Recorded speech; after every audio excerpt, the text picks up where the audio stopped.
I'm not sure what Padmore up to. Okay, we live. My name is Abina Johnson, and this is Focus on Liberia. Hit it! From Cape Mount to Cape Palmer, mountain back to Atlantic Ocean, Obomi Hills to Bokonjre, to educate, elevate, and promote.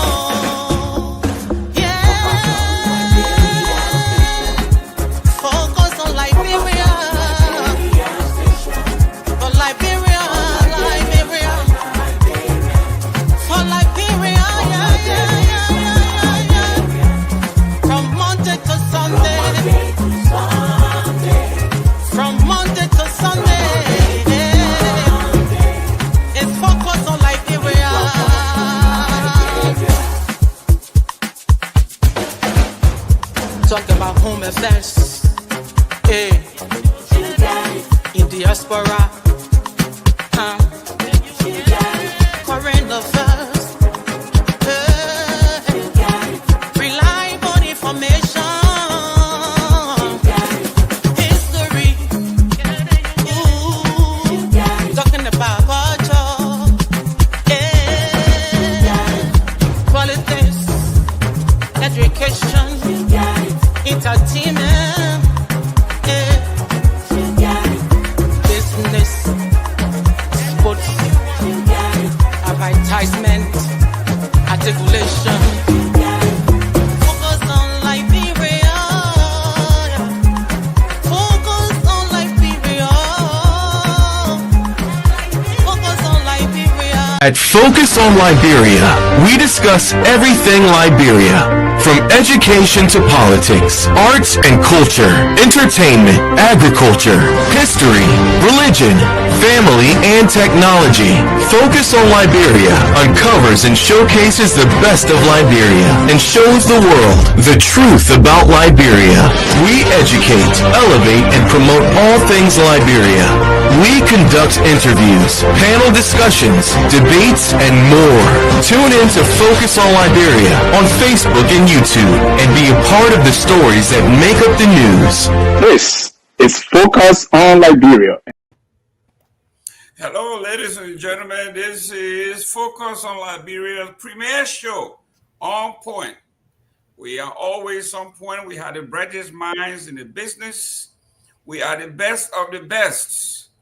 Wherever you are, tune in, share this show, share it on your platforms, get involved, send us your comment. We'll read them out. Tell us where you're tuning in from.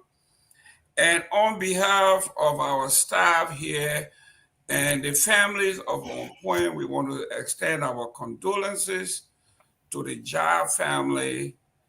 Dennis Jar lost one of his brothers, I think Friday. A sad event. We were in Minnesota a couple of months ago, and he was really ill. And he was there tending to him.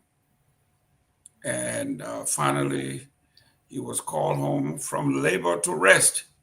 So we will devote the few minutes of our time to extend our condolences.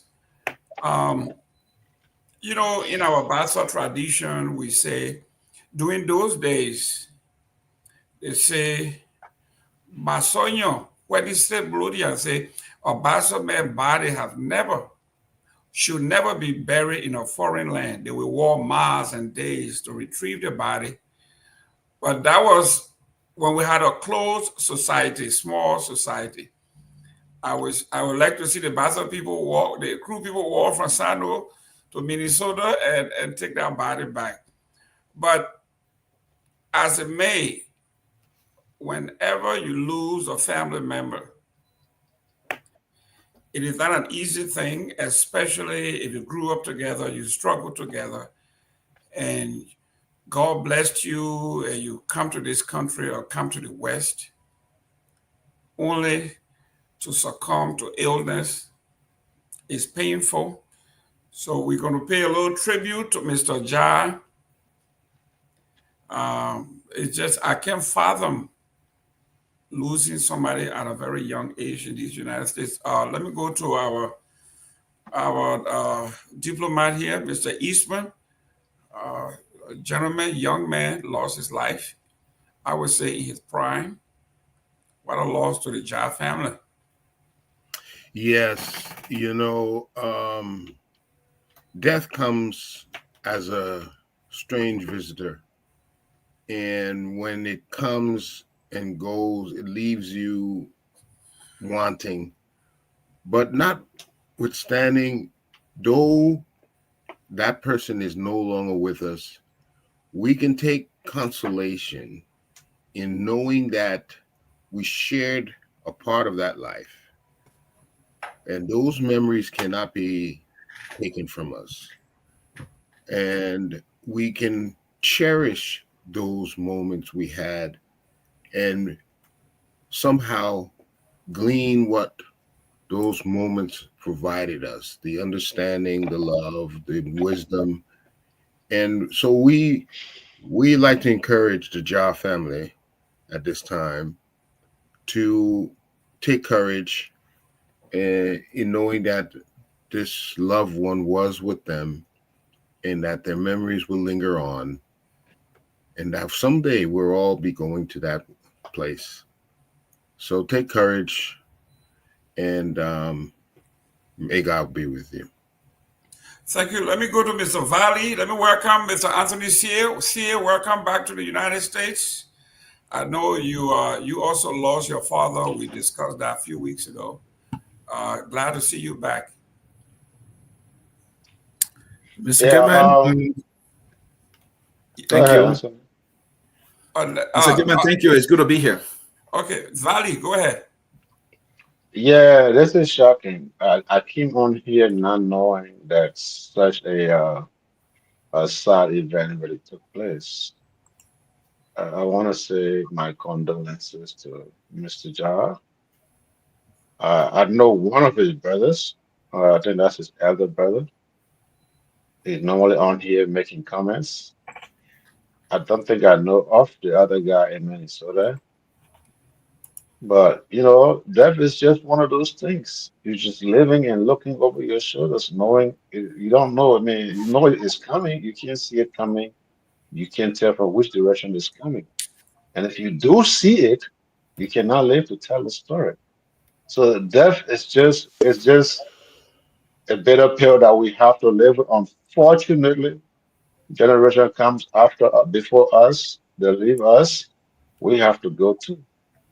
It's as sad as it is, it's a natural reality. And then again, I said, Dennis, have my condolences. Dr. Booty. Yeah, I spoke to Dennis on Thursday, I think it was, when the news broke. And yeah, I know we were supposed to do a show together, and I think Mr. Padmo had to step in. And yeah, look, every one of us has lost a member of their family at some point in time, and we understand the pain and the frustration that you experience.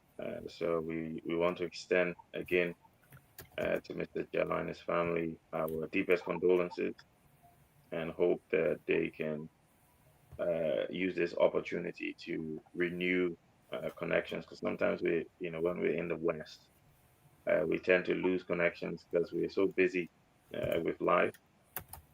But when these kind of things happen, it can be a rallying call for that connection between family members to be reignited. So I hope that they can use this when they come together to arrange for the burial of their brother, uncle, son, nephew, husband. That the family itself can see that as a rallying call to unite, to be there for each other. Because none of us know when the time will come, So we have to make the most of the time we have with each other. Joe Towel. Yes, my condolences to the Jha family. I think I heard that like maybe a couple of days ago, or like yesterday actually. That was yesterday, I think, morning when I got that news. Just like everyone else already said, these are things that we can't stop, and it's like Mr. Gibbons says, kind of painful when it happened while the person is in the prime or they're young. So we just hope they find the strength for them to cope. And also my condolences to my friend and brother Anthony C. I didn't know that your father passed away. Yeah, I'm just hearing it here. And I know we had a show together, like I think Thursday, but I didn't know that. So my condolences to you and your family. Great. Mr. Shea. Yes. We are paying, like I say, we have been, it looks like we've been paying tribute every week now. We have paid tribute to your father. We paid tribute to Honorable Grace Bay. And little do we know that this was around the corner. Now, Mr. Ja.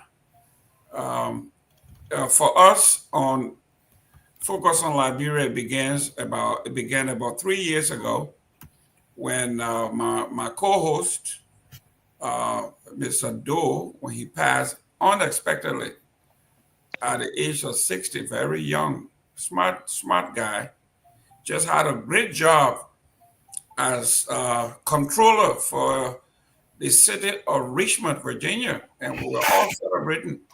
All of a sudden, he took sick and just died. So it looks like we have been hit back to back to back to back. Talk to us about the grieving process. I know you are grieving still from the loss of your father, and then your brother, Mr. Ja, now lost his brother. So for you, it's a double whammy for you. Yeah.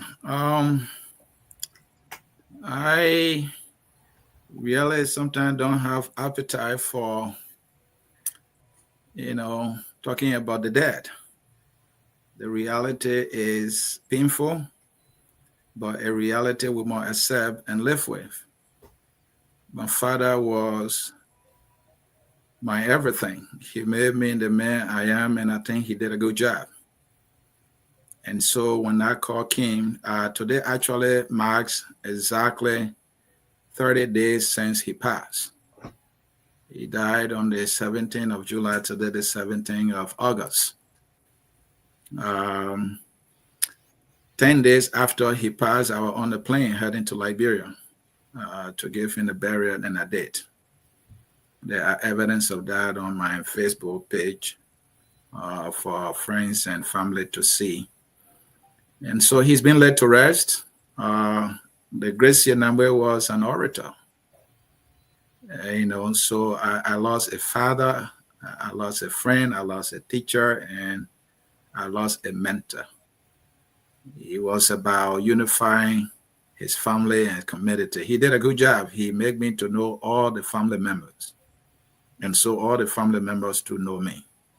Then it has been a brother and a friend. His brother, Julius Ja, who just passed, I got to know him through Dennis. We visited his house. Then he was here, I think, prior to my departure to go to Liberia to bury my father. And then it got serious. He came. Then they came, and then it was like on the second day of Dennis' arrival here to see how he could help with hospitalization and all that.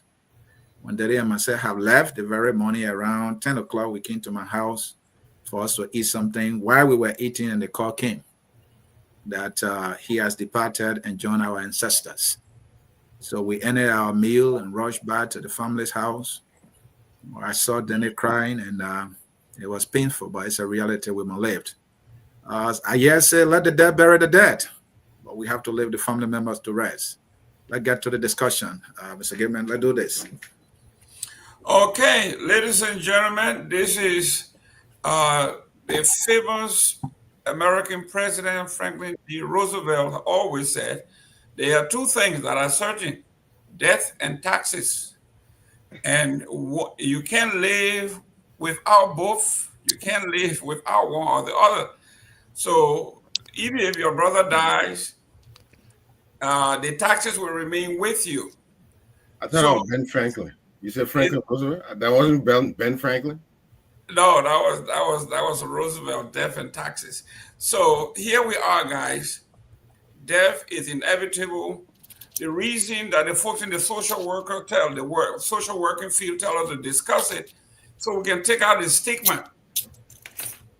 Because at some point during traditional time, you didn't talk about death. When you talk about death, they have this thing about children don't talk about death.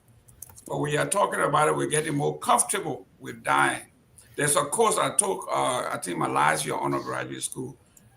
It's called Death and Dying. Yeah. And it is a great course. So, we've all been religious. But let me welcome Duke. Mr. Duke, how you doing, sir? I'm well, thank you. It's a pleasure to be here, and hello to my fellow panelists. You came a little late, but take 1 minute to pay your tribute to Dennis Jai. He's bereaved. Yes, I did express my personal condolences to him, and I wish he and his family the strength and the courage to deal with their loss. And may the soul of the departed rest in peace. Thank you. Let's get to the point. Let me go to the new man here from Liberia. He looks fresh. Anthony C. You were in Liberia. You have looked at our situation. I was there in February, and we have been reading. We have been seeing this. Let's talk about Liberia and our situation, our spending priorities. During the previous administration, we were all over the place on Mr. Weir travel and the size of his delegation. Surprisingly to us, we saw a list that this president is traveling to Tokyo.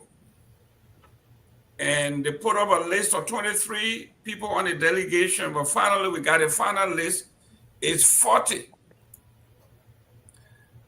So where is our priorities? This is a lot of money. And this particular visit is not a state visit. They are attending an expo, a high-tech expo. Don't make the question too long. Excuse me, sir. This is an expo. This is not a state visit. Why take 40 people to an expo? What is it that Liberia has to expose or go to exhibit at these expos? Well, Mr. Gibbon, what we criticized yesterday, along with the Unity Party, we will criticize today. We were promised no business as usual.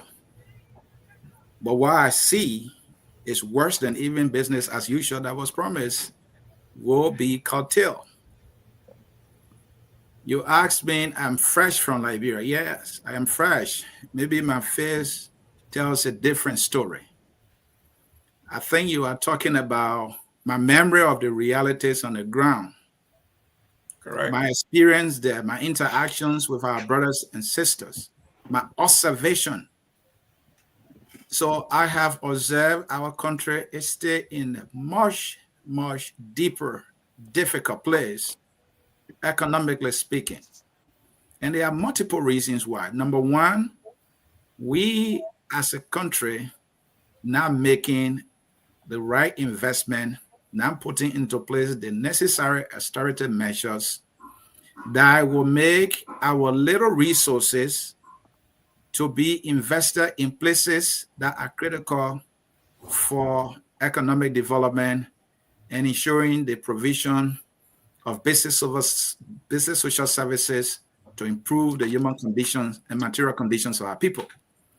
So the University of Liberia is one example that can give us a crystal clear picture of how our leaders do not prioritize the things that are important for our growth. Who have thought that after Ellen Johnson Sirleaf, after George Weah, after now Joseph Boakai, we will still have our nation flagship university, the pride of our nation, the billing to be looking far worse than a chicken portrait in Grand Cru. I mean, who have ever imagined that? The reality is it's a lack of leadership, it's a lack of priority, and it's a lack of better management. Have we not hired university president after that? How much has even been committed or allotted for the University of Liberia compared to other agencies in Liberia? All right, it's a national symbol that has become a national shame and disgrace, and it depicts that our leaders are careless, our leaders are insensitive, and they are heartless. You have a president who promises no business as usual, riding a car that is bulletproof and worth several thousands of dollars. In fact, before the new one that he got, President Bwaka was able to get 2 cars valued at $1 million for he and his vice president to ride. Is this leader ready? I don't think so. I don't think he's ready for transformation. Now, let's talk about the delegation. You ask whether this is a state visit and why is he carrying? Is this a business meeting? So we have the Minister of Foreign Affairs going. The chief diplomat of the country, the president, is going. Those 2%, they are going. And then you have over additional 3 or more ministers from the Ministry of Foreign Affairs on that delegation. And the ambassador assigned to the very Japan is on that delegation, even though he's stationed there. Why do we need all these people? And here's the fact: for the government of Liberia to engage the people, the government of Liberia must be represented by the Liberian government. Are all these people going to be speaking? What specifically are they going to be doing? I believe strongly that anyone who becomes president of Liberia now and even in the future, the first 3 years, they should not travel. Let us save every penny they have to use to travel, to renovate our high schools, and give them a befitting look. That would be the best way to spend our money. I tell you this much: President Bwaka can sit in Monrovia, and he can use Zoom, and use phone meet, and he can use the phone, and he will be able to secure agreements and investment, anything he wants to secure for our country, and it will come to Liberia. It is doable. Some people sit here and they can establish a business somewhere else. So how is that impossible? But it is the lack of vision and priority that is causing us these kind of problems.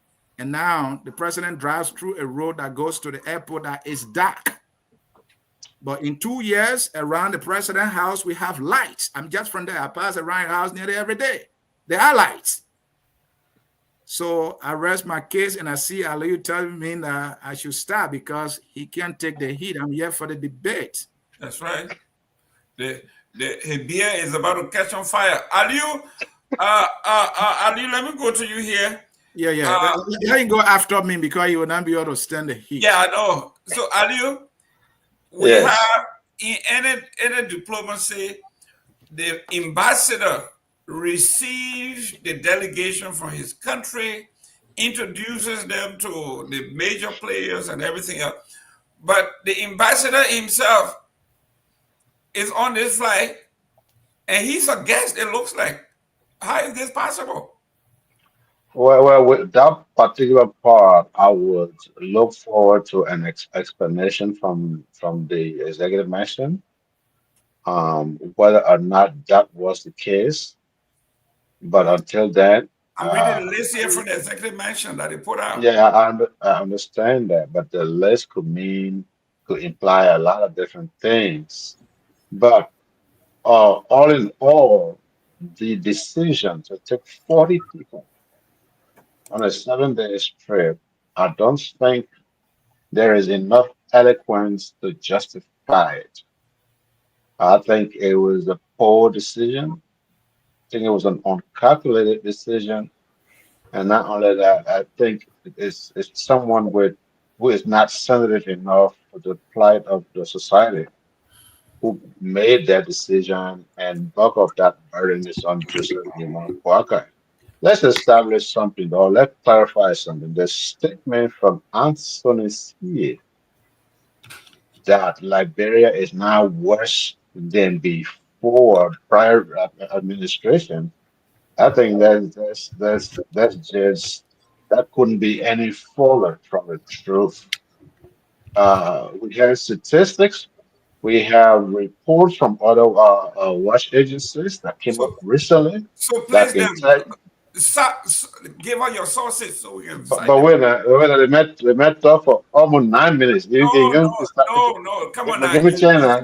You got statistics, so them post is But give fact. me, but give, hey, girl, give me chance. Give me Yeah, please chance. let We have Alex all get it. this. So go ahead, Yeah, Alex. but Go we ahead. have Go all ahead. this.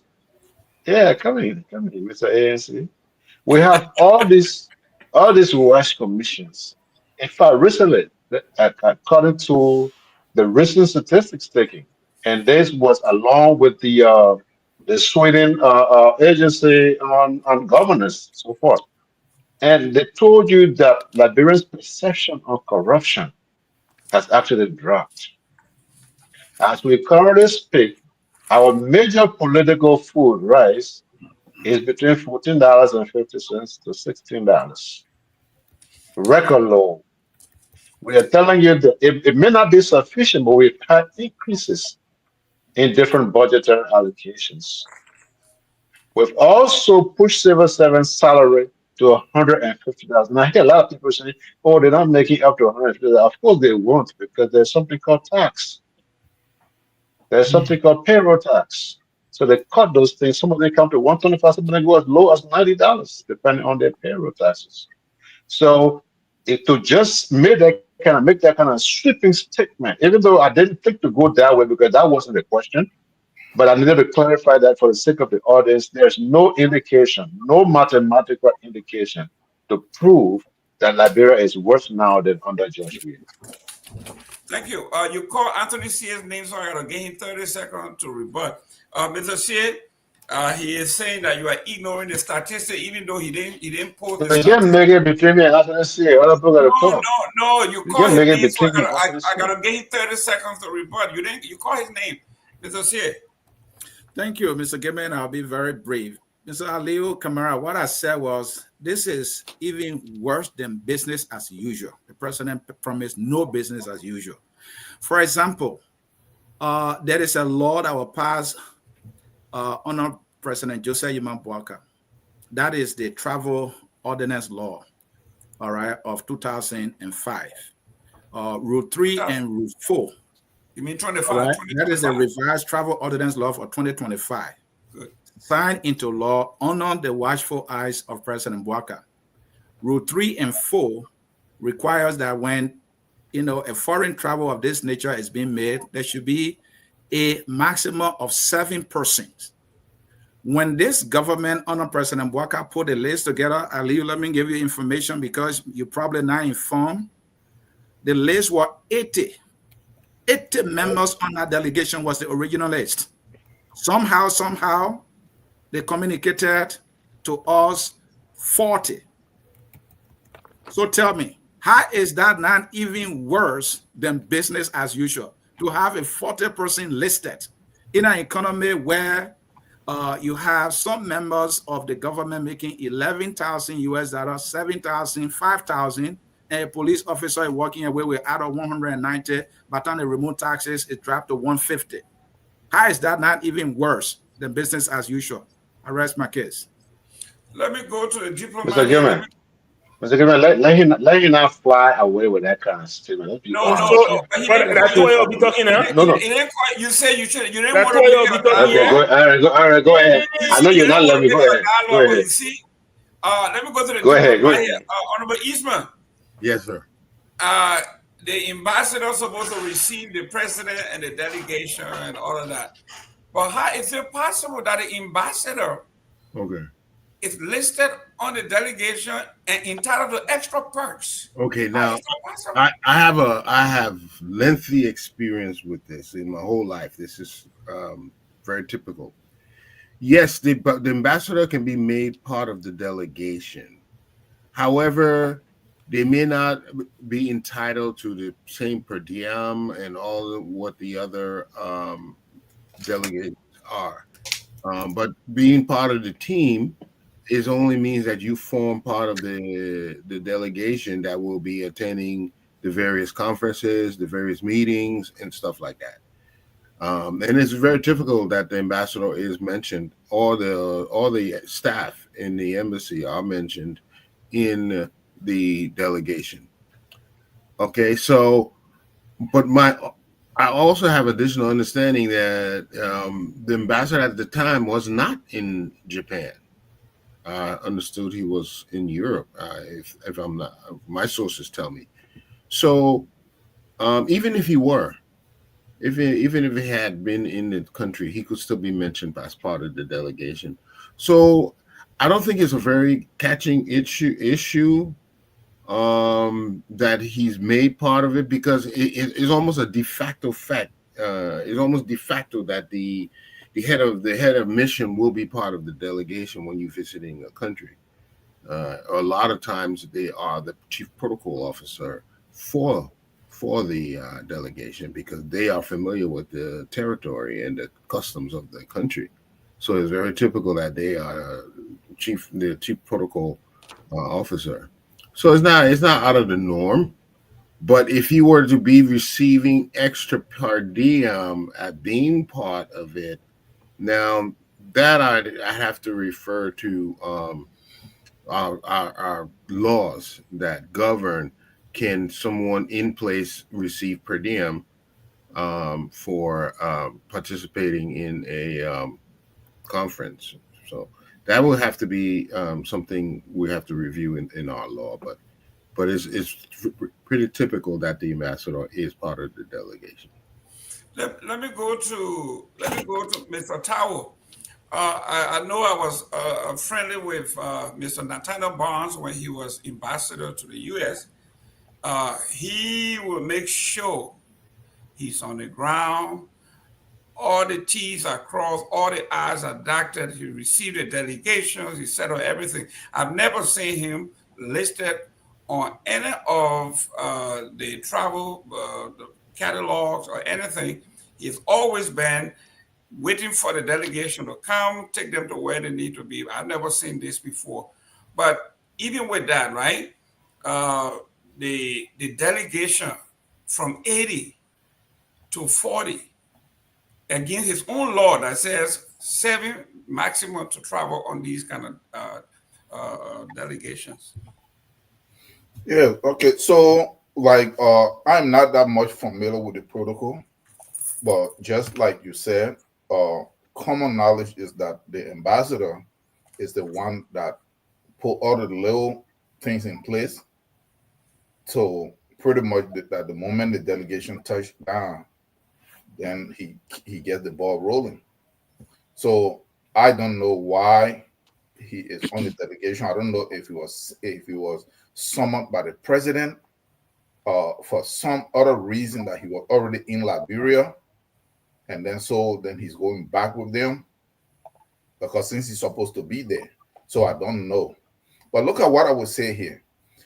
I did the president actually ever let at least the nation know, like, what this trip is actually about? Because if it is what you mentioned, I've been to many of these things. You really can't do much there. You know who go to these things? Because me working in oil and gas, we did a lot of projects for Schlumberger, that is the largest deep water drilling company in the world, based in France. So we have to be ahead of our game with all of the different technology and new stuff, so we can be familiar with the different people and sourcing stuff and stuff like that. So they had a lot of it here in Houston. The biggest one that they have in the US, where companies come from all over the world, was here in Houston. I was in Louisiana at that time, and I came to a lot of them. If you really don't have an angle, you could just come in. It's a huge hall they used to have at the Astrodome, where you walk around aimlessly and you accomplish nothing, because you have to be looking for something specific to be able to go to, because these are just booths and tables where people are doing demos pretty much. And they have them in China several times a year. They just had one not long ago, to where you can see. So, like, if they're bringing 80 people, what are they going for? Like, what Are they going for them to look for some kind of technology? Are they going? Because the companies that are there, they are not companies that actually come to do business in your country.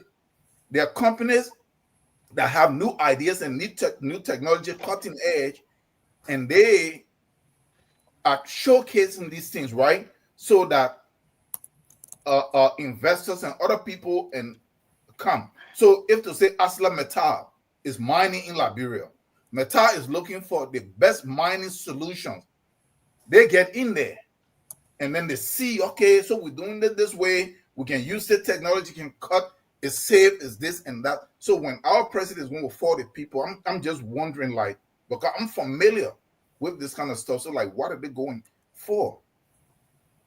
And so from me, that is where I would see just the waste of money and the squandering, because I will tell you, there's several of the people on this delegation that we grew up together. They don't speak to me anymore.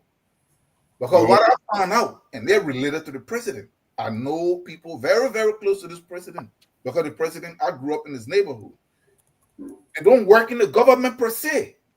They have all this unofficial position, and they come. And so since they really couldn't get an actual job, they are travel buddies. They are considered the first family, and they get per diem. So when you see the delegation, it's always huge. I know about 5 of them that on that trip, they don't officially work in the government. And I had to confront them, and it got nasty, and they don't talk to me anymore. But that is how you see. So this wealth extraction, and it is from these kind of stuff that when I hear on here that we need to increase domestic revenue, we need to collect more taxes, and I'm like, for what? The more money you collect, the more the corruption, the more the investment. So until you can fix the fundamental issue, where what is being collected is actually used for the people and for the country, it doesn't matter how much money you raise. Liberia is still going to be poor. You can even put $1 trillion, you can generate it. It's going to be looted, and the country is still going to remain the same. So I don't know what is the importance of it, because I don't know, from what I'm hearing, is that it is some kind of expo, which is technology expo, whatever it is. This is not where the president goes. No president goes to the stuff unless he say maybe there will be some meeting on the sideline somewhere. Maybe, I don't know. But if they just the expo, no. And you don't need 40 people. I've been to this thing, and sometimes I was even lost because I get there and you can barely really get anything from these people. They just demonstrating. So if you don't have a specific thing, these things are so specialized that you're looking for, you just walk around, you waste your time. Thank you. Dr. Booty, you've been to most of the thing called Expo. I don't know whether you have ever seen a delegation of 40 10 from one company. I'm looking at Honorable Dara Dillon on this Senate Committee on Foreign Affairs. I'm looking at Mr. Honorable Nika A. Gay, Representative and Chairman, House Committee on Foreign Affairs. Samuel A. Savati, Minister of State with our portfolio. I mean, what is going on here? Thank you, Mr. Gavin. There are a few things I want to say. I think, firstly, the like when people can say the dry face with which Mr. Kamara said people in Liberia making $150. Do you know what can $150 do for somebody in Liberia that you would say it with such pride that your government that you support will still be paying civil servants $150, like Mr. C said. Others are collecting 10,000, 15,000, and a lot, right? That's just no Liberian should even let that kind of thing come out of your mouth with any pride, right? It's a disgusting where people are in that state. If the guys at the top weren't making that much money, we can say we don't have the money. But when people are making 11,000, when that could be distributed down so everybody at the bottom get at least 300 a month, you should be ashamed to say something like that. Look, I just had a quick read, right, at this TICA thing. So the eighth, this is the ninth TICA. The eighth TICA was held in Tunisia. And the Prime Minister of Japan, who's the host of this, did not even attend the one that was held in Tunisia in 2022. He attended via Zoom, right? So the person who was hosting the TICA In 2022, the eighth speaker did not attend in person. He was all the way in Japan and he attended via Zoom. So, like Mr. C said, or I'm not sure who it was, these things could be attended virtually. There is absolutely no need. Mr. C said something else I wasn't aware of, and thank you so much for saying that. I didn't know that President Boakai had passed a law on foreign travel. But I'm not surprised that he's breaking the law because we've seen that from the time this man took office. He started firing people in tenure positions. He disregarded what the Supreme Court said.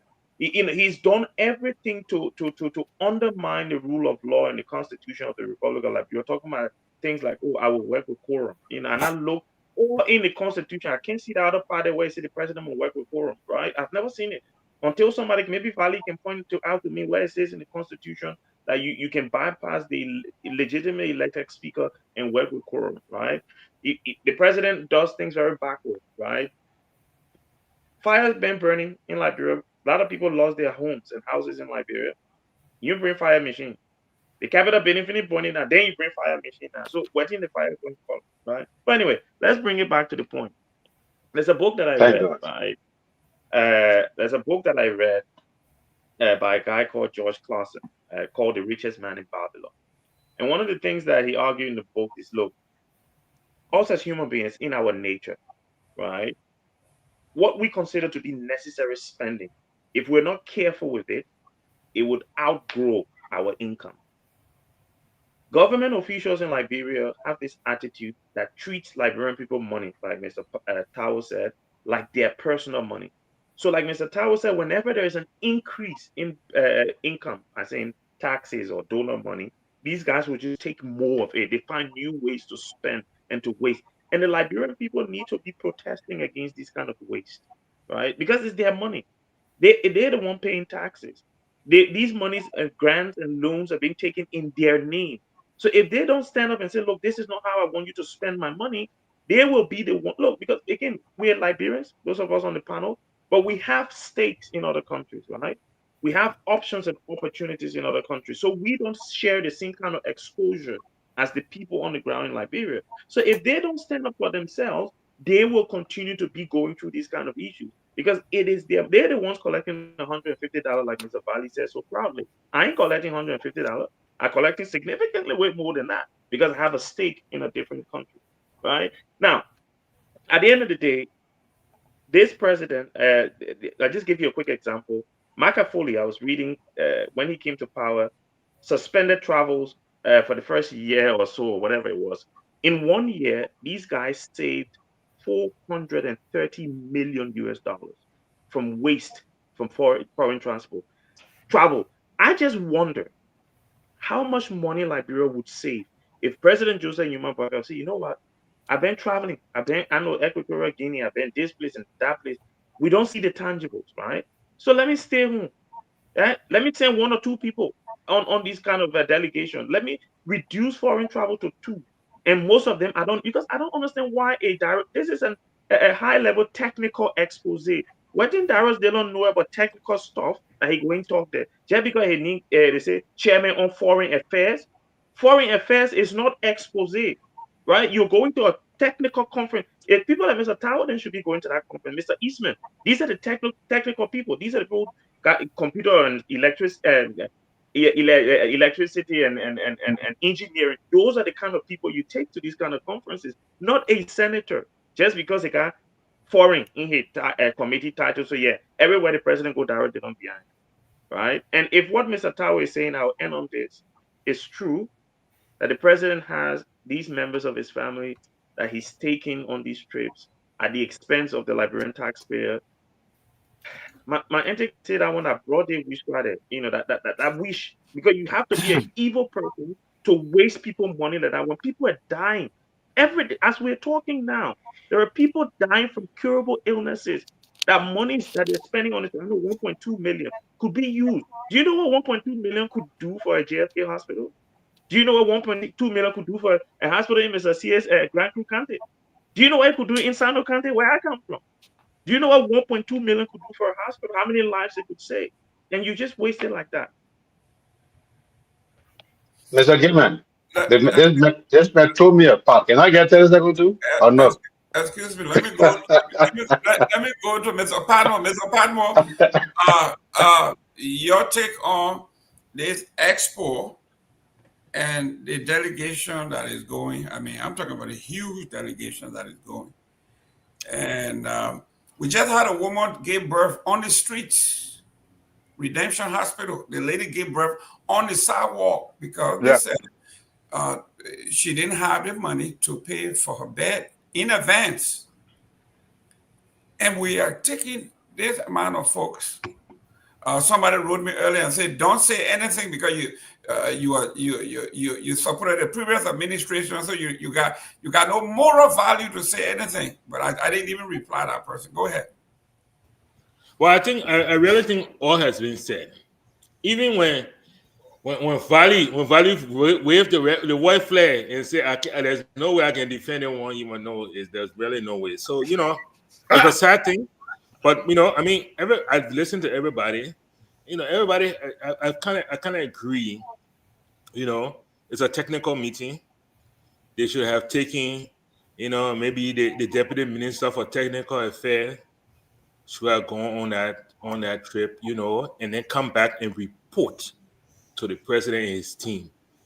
This is what we saw there. This is where we do. This is what we need to explore more of. Establish some meetings. Some virtual meetings. Set up a few things, and work from there. And just spending all that money. It is what it is. It's a sad thing. But we as Liberians, we have a choice. You can elect leaders. They're serious people that will work tirelessly on your behalf, or you can just elect, people then who will just pass around and do these kind of things. I'm just shocked that when the idea was raised, somebody had to raise the idea and say, "Oh, expo happening in China, we should go." And somebody said, "Let's have 50 people."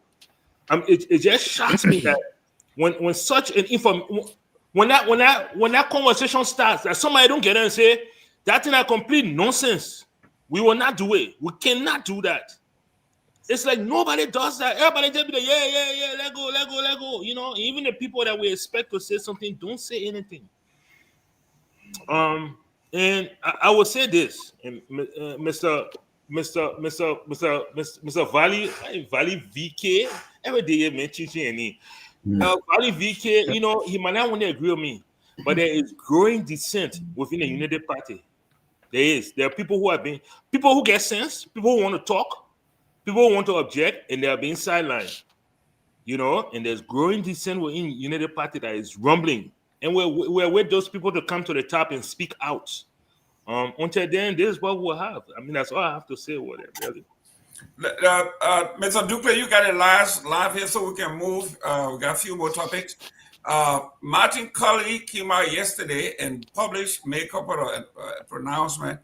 He published the pay stub of one DEA officer.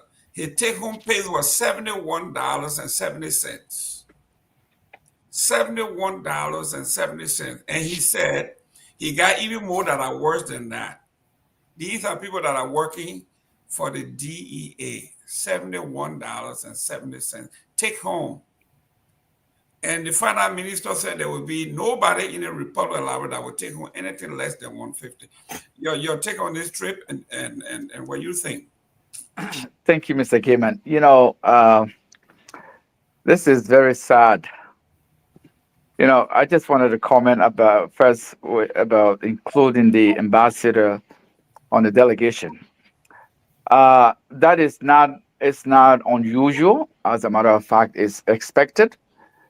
The ambassador to a designated country usually goes home and come with the president and his delegation to his resident country. That's not unusual. That's pretty standard in diplomacy. Now, with that said, look, my take on it is I consider a junket. And the people who go on those delegations, they consider it as a junket because this is one avenue where they siphon money from the national coffers.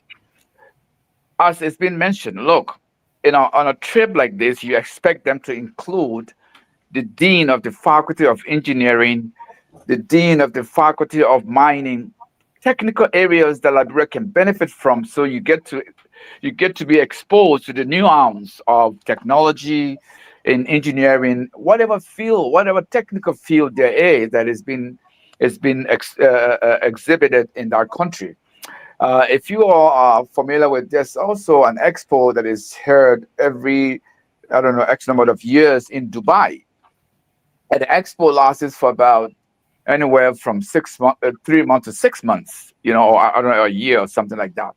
Now, that expo, the purpose of that expo is to allow countries who are participating in the expo to exhibit or to present to the people of Dubai and surrounding countries what investment opportunity there are in their countries.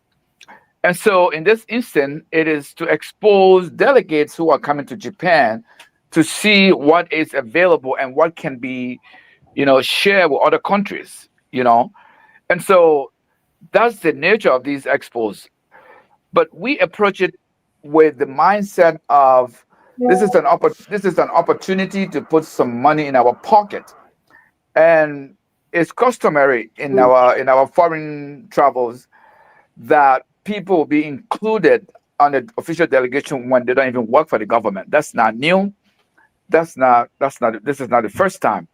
And you can clearly see from what Mr. C just told us how Joseph Walker has clearly violated his own laws that he put in place to regulate his traveling, these foreign travels. And so I must remind you all that foreign travel is one avenue that every government official counts on to steal money from the national coffers. And so this is just one example of that. And so the numbers that we hear about 40, 50, you could have that number if they are the right kind of people. Like someone said, just because you're chairman of the Foreign Relations Committee in the Senate doesn't make it right to have you on that delegation. You're now a technical person. What is the purpose of having you there? There is none. So like I was saying, if you're having 40 people and you have 10 people from the Faculty of Engineering or Mining Department, areas that Liberia actually need and we can benefit from, yes, it makes sense. But again, they are not approaching that way. They are not approaching it with that mindset. They are approaching it as a way of making more money, as putting more money in their pocket, plain and simple. And this is not any different from previous trips. After all, you have a foreign minister. What is the job of the foreign minister? Why? I mean, you have the foreign minister there, you have the president there. You don't need these two people to on a visit like this one. I don't think you need the foreign minister and the president there. No, you don't. But again, like I said, the way we approach it in Liberia as a national government is not to make the best of these opportunities of this exposure that we're supposed to have. No, we use it as a means to, like I said, to siphon money from the national treasury. Great. Mr. Sie, on the second part here, we just, I guess, inaugurated the new Chief Justice of the Republic of Liberia. In our judicial system, the president nominates who he wants to be his Chief Justice. Will this Chief Justice actually reform our system, stand up to both branches of the government and impact law as he's supposed to, or he will be loyal to the woman or man who gave him the opportunity to be Chief Justice? Well, that's a good question for Aliu. Well, Aliu is not on here today. The Valley, yeah. The Valley is here today. All right. So the answer is no. And the reason is because that is not a priority. Our leaders are not ready. And it is frustrating to see that it is our reality.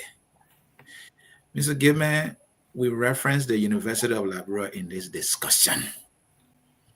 If you ask President Walker today, what is the most disgraceful thing now happening in your country? More than likely, if he heard about this discussion, he would say the University of Liberia. But I gave you a year. We'll still be hearing the same story. The president, in his wisdom, appointed a white woman because maybe in his judgment, all the black people that have been down there, they can't face the place. So the president came and evoked the missionary mentality. But when the missionaries were here in Liberia, all the mission used to be clean. So maybe the simple answer is bring white woman.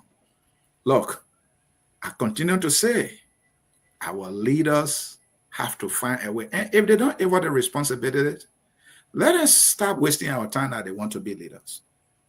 So the simple answer is no, because look at the budget alone of the judiciary branch of government.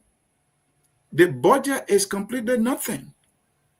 All right. And so I don't see how, with all these things the president has to do, and the fact that his priorities are all over the place, I don't see how he's going to prioritize that. And even if he made the money available, how much that going to be, then it will come to the management aspect of it. I'll tell you this much. They said they have made some money available. It was $22 million, right? To recondition the roads in Liberia. The work has not been done yet.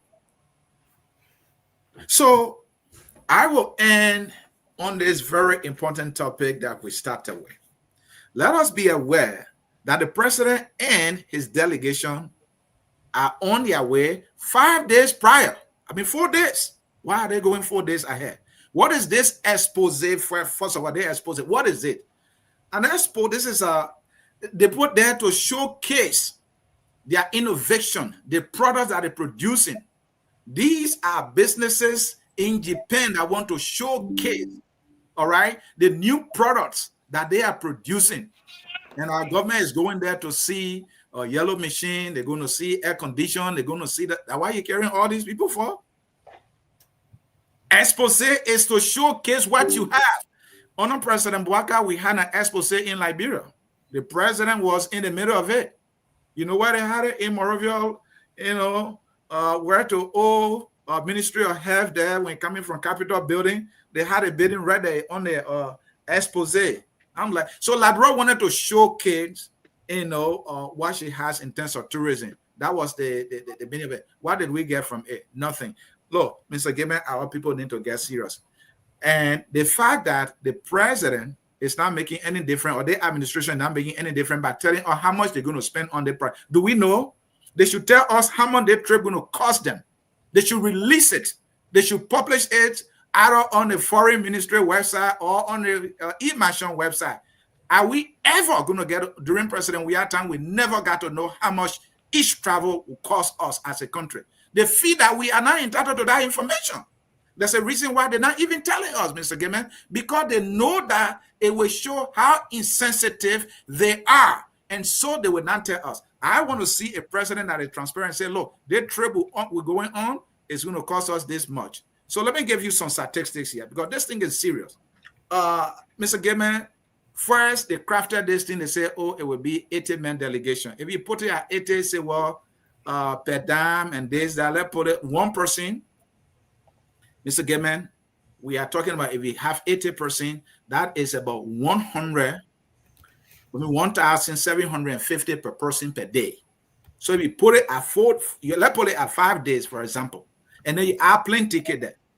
So per person, Mr. Gaiman, you're talking about 3,750 here. So if we were going to go with the initial 80, we're talking about 300,000 United States dollars here. If you bring it to 40, we're talking about around 150,000 United States. Now they're saying 23. You're talking about $86,000 that we're talking about here. That is excluding plane ticket. Wow. Well, this is a lot of money. And we are talking about when DEA officer is making $71 and he does not get any benefit. He does not get scratch card. The man who makes $5,000 is getting scratch card. He's getting gasoline for his car. They're giving him $45,000 car. And this is one of the ministers that is on the travel. They didn't put any DA officer on the travel, so he can get some of the DA. Look, our people got to get serious. Let them stop their travel and we'll save a lot of money. Let's stop this travel thing. We don't need to come to America. Our leaders don't need to come to America. They can talk to the people on phone. They can talk to them through Zoom. Will save a lot of money. If they want to go to Liberia, go to Liberia. I don't care how many times they come here. If the people are not ready to go, they will not go. If we don't project seriousness, they will not go to Liberia. This is a waste of time, Mr. Gayman. Thank you. Mr. Padmore, let me go to Mr. Eastman. Talking about... Are you jumping over Valley? It's normal. Go ahead. I'm sorry, Mr. Valley. You said. Oh no! Don't be used to bad behavior. Go ahead, all right. Mr. Valley, Mr. C just talked about education. Our wire result just came out, and the nation falls on her face. We got 1.5% passing rate. Schools are dilapidated. The University of Liberia, he talked about. The new president said, I submitted my budget. What happened to the question about the judiciary? Listen, the president said, the president of the university said, I submitted a budget to the president, and I said to get started, I need minimum $43 million.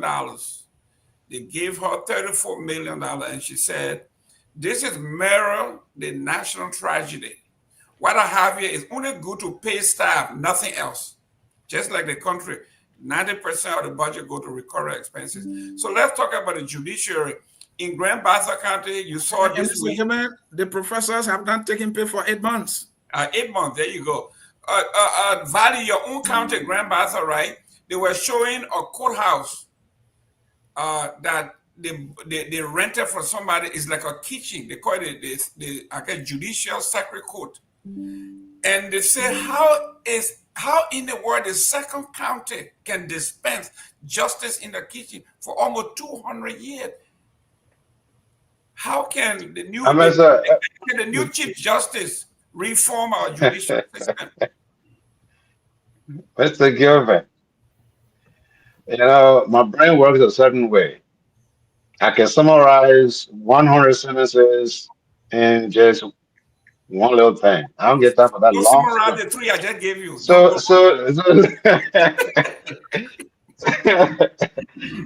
Let me just, before I go to that, plenty you just said, Mr. Gilman. Let's clarify something here.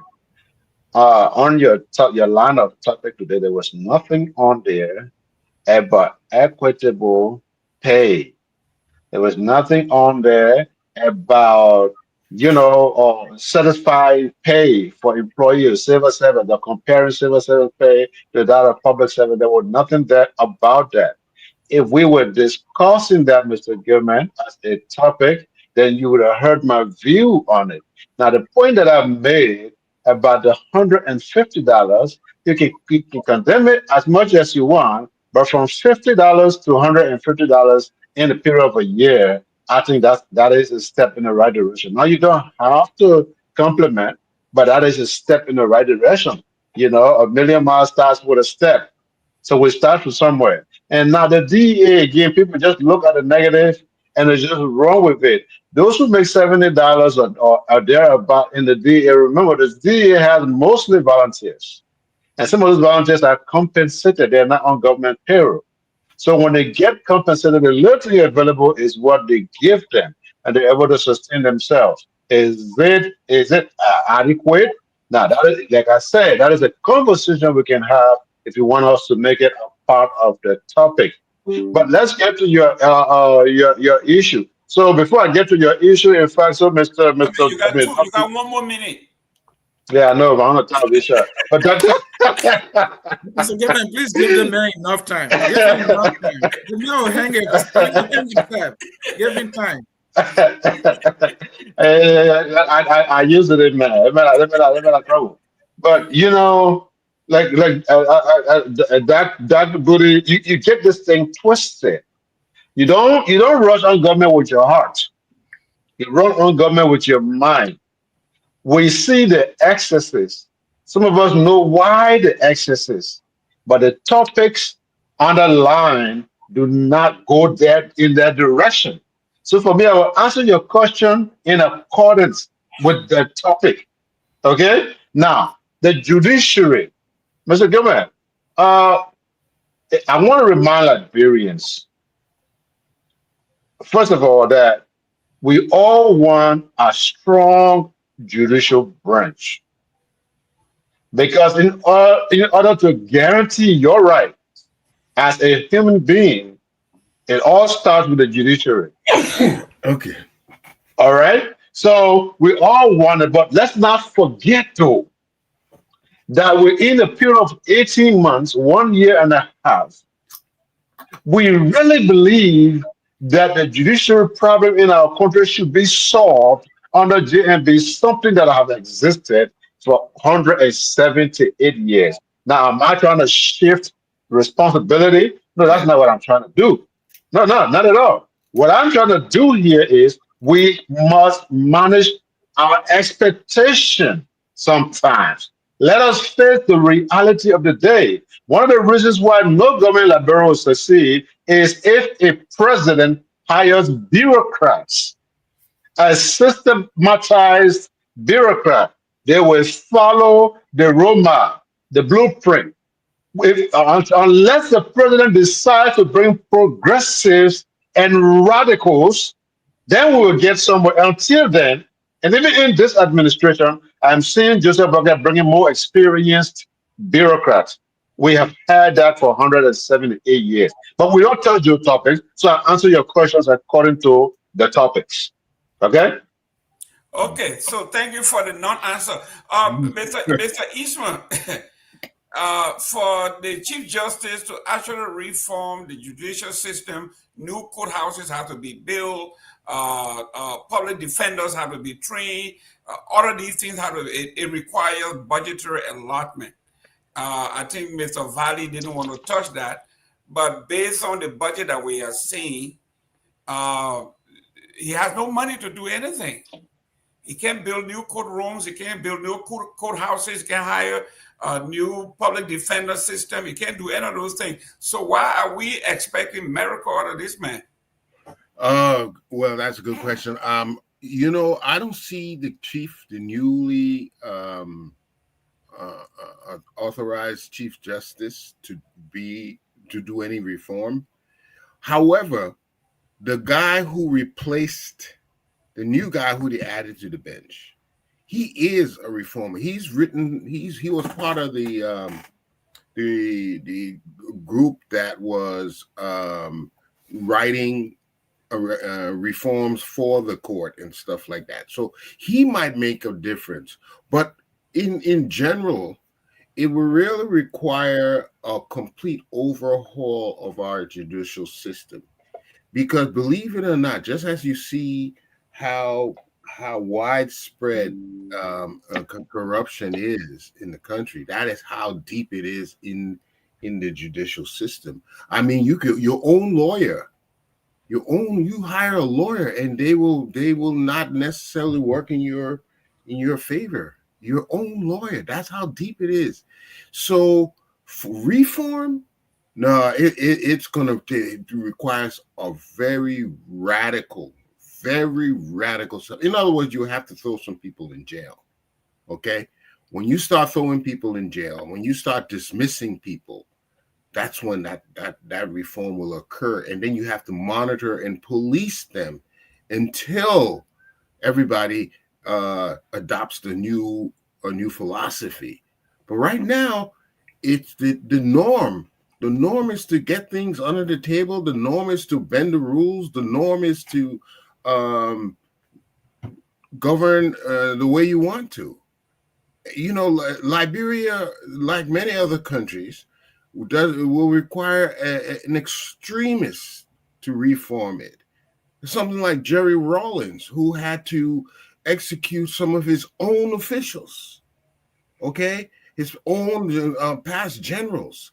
He had to do that. Is what it's going to require. I think we're praying for every day in Liberia for reform, for rehabilitation, for correction. We need. Do we have the stomach for it? Do we have the stomach to see our friends being dragged off to jail? Do we have the stomach to see our fathers or uncles being executed? Because that is what it's going to require. Because it is so manifest in everything we do that it is going to require quite radical reform. People do not volunteer to change. You have to make them change. And making them change will require extreme disciplinary actions against them. So I don't see this man doing anything at all. He doesn't have who will be required? It would probably be the president who will have to fire and send some people to prison. That's who will do the reform. So unless he has those powers, he can't do anything. Great. Mr. Tao, can a CEO, in this case, the Chief Justice, with limited budget, can he actually do any kind of reform other than just nibble around the edges? No, it's actually no. This is why a reform cannot take place in the judiciary. Remember that the judiciary is just one branch of the government. They cannot be reformed when the other branches of government are contaminated and they're all messed up. The whole system needs to be changed, need to be transformed, need to be dismantled. Something else need to be put in place. Look, we come here every day. I've been on this program now for almost a year and a half. We are grappling with this and we're trying to figure out how this disjointed neo-colonial system that was set up to never work. We are trying to figure out how we're going to make it work. And the examples exist. I don't know what is wrong with us Africans. Other people had the same thing imposed on them. When they took over and they gained their independence, they knew that the entire structure of this stuff was meant to work for somebody else. They dismantled it. They rebuilt one that suit them. Look at China. When the British, the French, and the Americans controlled China, at every level they put in place. And when the Chinese took over, they found out that it won't work. Mao then had to dismantle that. Don't let nobody lie to you about Iran. Look at Iran. When they came to power in the revolution in 1979, they dismantled it. They put one in place that worked for them. This very America right here, when they took over from their cousins or from their grandparents, the British, they had to dismantle and build one of their own. Nothing is going to come from this. You put new wine in old wine skin as is written in your book. It's not going to do anything. So you're going to have the judicial reform. How? When the executive is there, siphoning money, setting their own salaries, setting this determining budget. Each time they see that there is more money, they have another reset, they do something else. When the executive is there, going there and overruling the court, and all the laws and all these little pitfalls are in place, you need your entire reforming. And everybody come here, they keep calling for this stuff. Somebody will mention Jerry Rollins, some people mention Traore.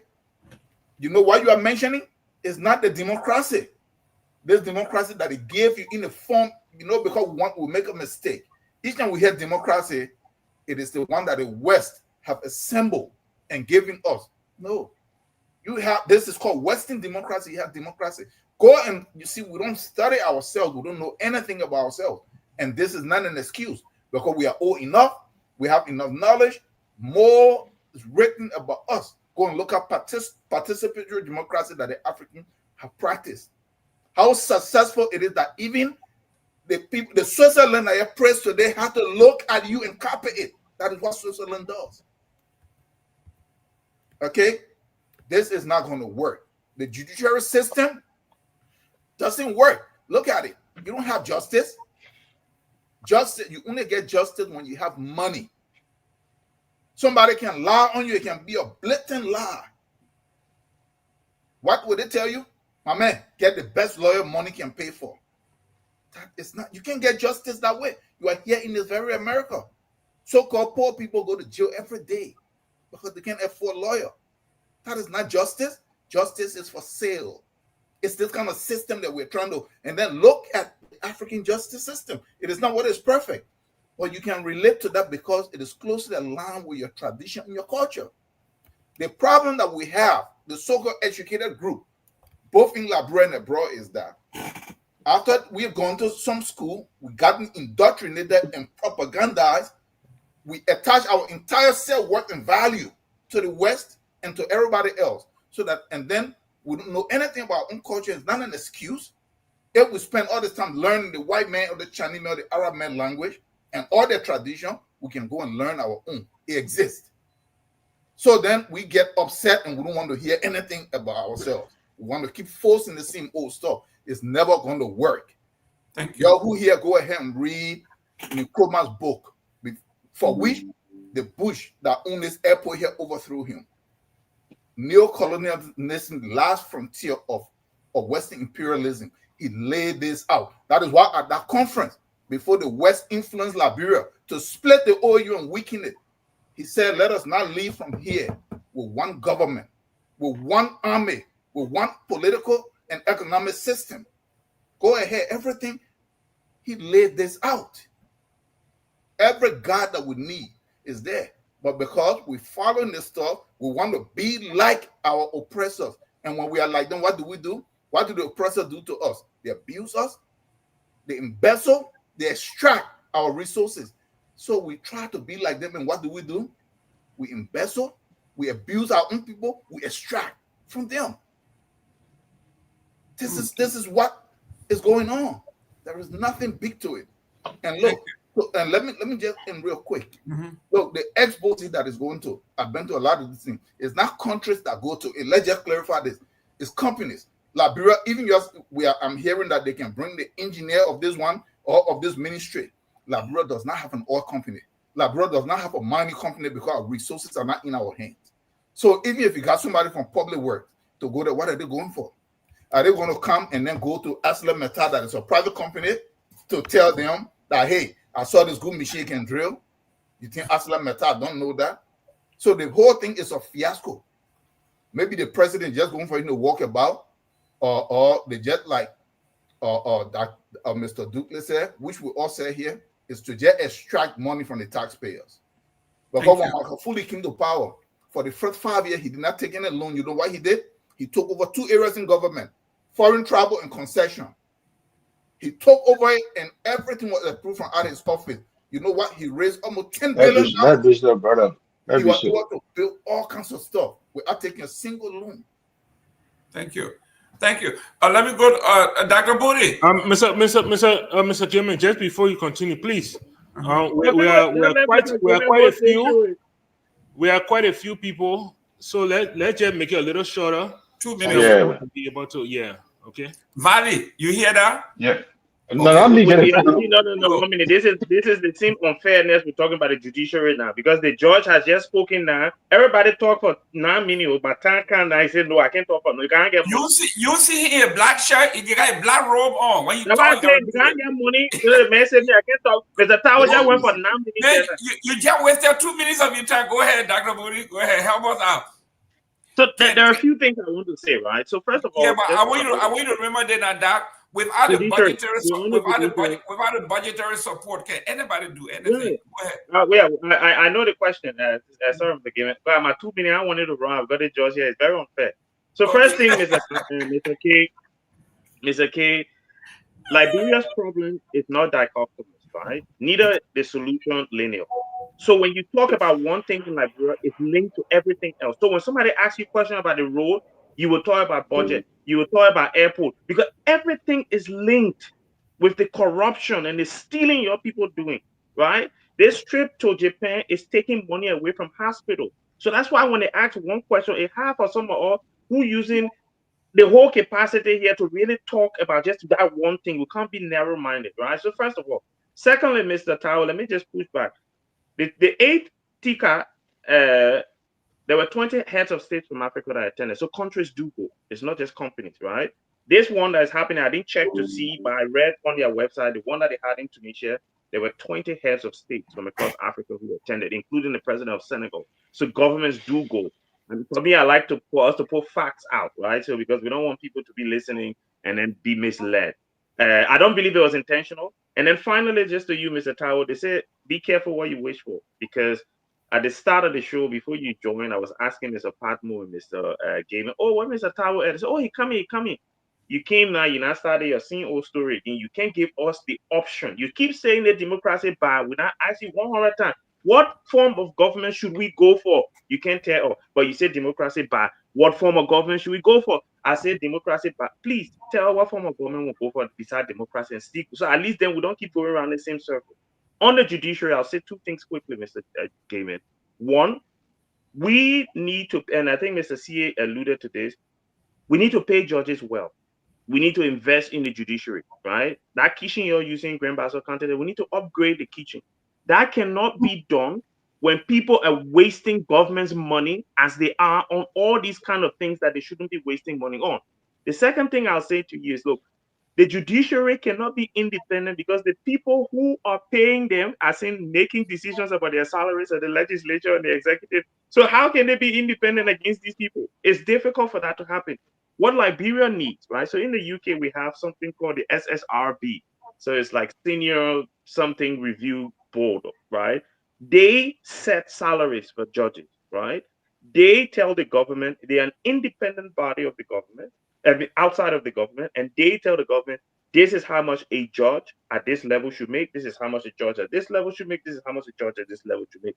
The Liberia needs to set up, if this president, Mr. Valley, if your president is serious about judicial independence, we need an independent body, maybe with members of the Bar Association, previous justices and previous chief justices, law, whatever professors on there, where they can set, right, the salaries of judges that the legislature has to approve. The legislature cannot say no to it. There has to be some, we can make a law to say it has to be an independent body that sets the salary. The judges will not be afraid then to take tough decisions against the government.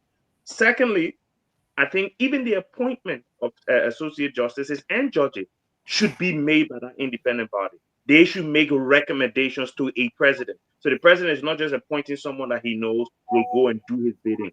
Right now, the judiciary in Liberia lacks credibility and independence, and it will continue if we continue to underfund it, but also hold that thing over them that, look, we are the one giving you a salary. Like we saw with the whole, what's his name, Kofa thing, when the first time the judiciary came out, they came with the ultra various or whatever they call it. Instead of coming out and talking the thing straight, they talking like different because they want the budget to pass. When the budget pass now, they finish getting that money, then they kind of clarify the thing.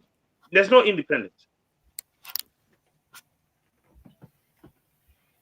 Oh, okay, great. Honorable Ducle,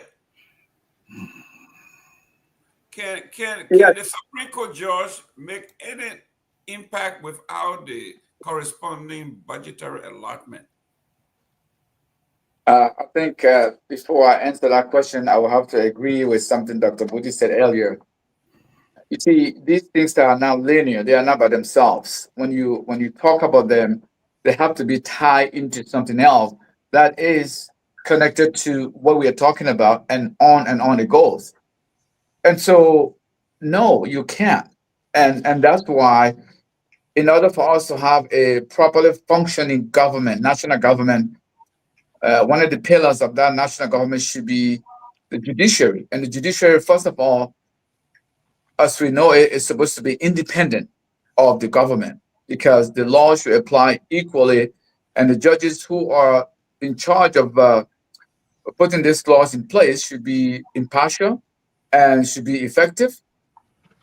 But again, you can't look at this in isolation, because again, the budgetary allocation that is made for the judiciary, it does not make any significant dent in a reform that we desire, desire. And so, when Tower speaks of democracy, I think Tower did not say democracy is bad. Tower said the Western style democracy, because I think that word can be qualified to interpret it to mean what we consider to be democracy. So in defense of Tower, he did not say democracy is bad or the democracy that we have is bad. He specifically mentioned the word the Western style democracy. Those were his words. if I understood him correctly. And so again, we can have our own style, our own model that works for us. It doesn't necessarily have to be the Western style. And we are there are examples where not the Western style, not entirely the Western style example that they have, but yet they have a functioning society, they have a functioning judiciary, they have functioning institutions that work for the benefits of their citizens. And so we allow ourselves as a nation to be held hostage because we have not put people in charge who have the country at heart, people who are seeking our interest. Instead, people feel entitled because they feel that the previous governments have not been just, the previous government has not done this. And so the judiciary is not any exception to all of these, because when you look at the way justice is being dispensed right now, I mean, it's kind of hard to wrap your head around it. I was looking at some video on, I don't know what platform it was, but a gentleman was arrested, and the police guy had him handcuffed, and they got on a bike, and they were taking him to the station. And I'm like, so the police that's supposed to be an arm that supports the judiciary does not even, they are under resourced. They are not properly trained. And Two military. so you look at the judiciary and you talk about reforming the judiciary. How can you reform the judiciary when the police, because you're talking about justice system as a whole. When you say the justice system, it encompasses the police and all the other agencies that's supposed to work together to make the justice system effective. So no, I'm not optimistic at all. It's going to be business as usual, and the new chief justice is just going to carry on whatever there was before he or she came in there. Mr. Padmore, I want you to close on this. I'm reading a report here that was submitted. That was 2014 by Front Page Africa, and it says here, according to the report, 2014, Ellen Johnson Sirleaf government, the Chief Justice received a take-home pay of $12,000 in Liberia per month, while the Associate Justices take home $9,000 a month, and the Circuit Justice takes home $5,000 a month. So how much more should judges make in Liberia? Poor country to me. I mean, $12,000 a month for the Chief Justice, $9,000 for Associate Justice, and $5,000 for. Isn't that how much more? How much more should judges make? Well, this is what I would say. Are judges complaining about the salary they are taking home? Yes. Okay. Then I think maybe that's the question they should be asked. How much you really want to take home? Or maybe it's the logistics of the matter. But to your question concerning this new Chief Justice, I'm puzzled that people see him and ask about reform. The first thing is, how did this man get there? That's the first question you need to ask. How did this man become Chief Justice? Right? He had to kowtow to the administration. After he did liquor talk, they sent him a very strong warning. You better straighten yourself, or else we'll not give you the job. The next thing we knew, the entire bench agreed that what the Kun people were doing was illegal. Beside him, he was the only person that stood up from among his people there and said, no, what Kun do is correct. And at that point, everybody knew why he did that. He did that so he could get a job. Somebody who abandons their principle to get job, that the person you're looking to bring reform, I mean, yeah, come on, man. This is a waste of time. You're not bringing no reform. This man is there to be the regime My chief. man, hold on, 2 minutes. Hold My man, He's there He's to a be the he's regime chief corrupting people, justice. man. So now we have a regime chief justice. We have a regime speaker. We have a regime pro tem, and this is what Joseph Boyka wanted, so that when he's doing things, nobody questions it, you know. And if Liberian people are not smart and they don't step up to it, 2029, when United Party ready to steal the election, guess what? The regime chief justice will not entertain any objection that is sent towards the Supreme Court. Mark my words. wow. So, Mr. Gavin, can I just say something for 10 seconds? First, I just Yes. want to tell No. you thank you, Mr. Pablo, because it slipped my mind that he was the only person that objected, right? So thank you very much. That's very good research. Thank you. Honorable Eastman, Yes. we got 20 minutes here. We got two subjects. One is the Honorable Musa Hassan Belete announced yesterday that the House of Representatives, in his belief, he was going there to make a change, but the House has subdued him. He's convinced that there is no way any one person or group of folks, people that he came in there with, are all switched. They came from the opposition. They have all switched to the ruling party now, and there are about 2 or 3 that are fighting, and they know they can't win. And he says, this is a losing battle. I don't belong here. I don't need the money. I'm getting out. Your take on his?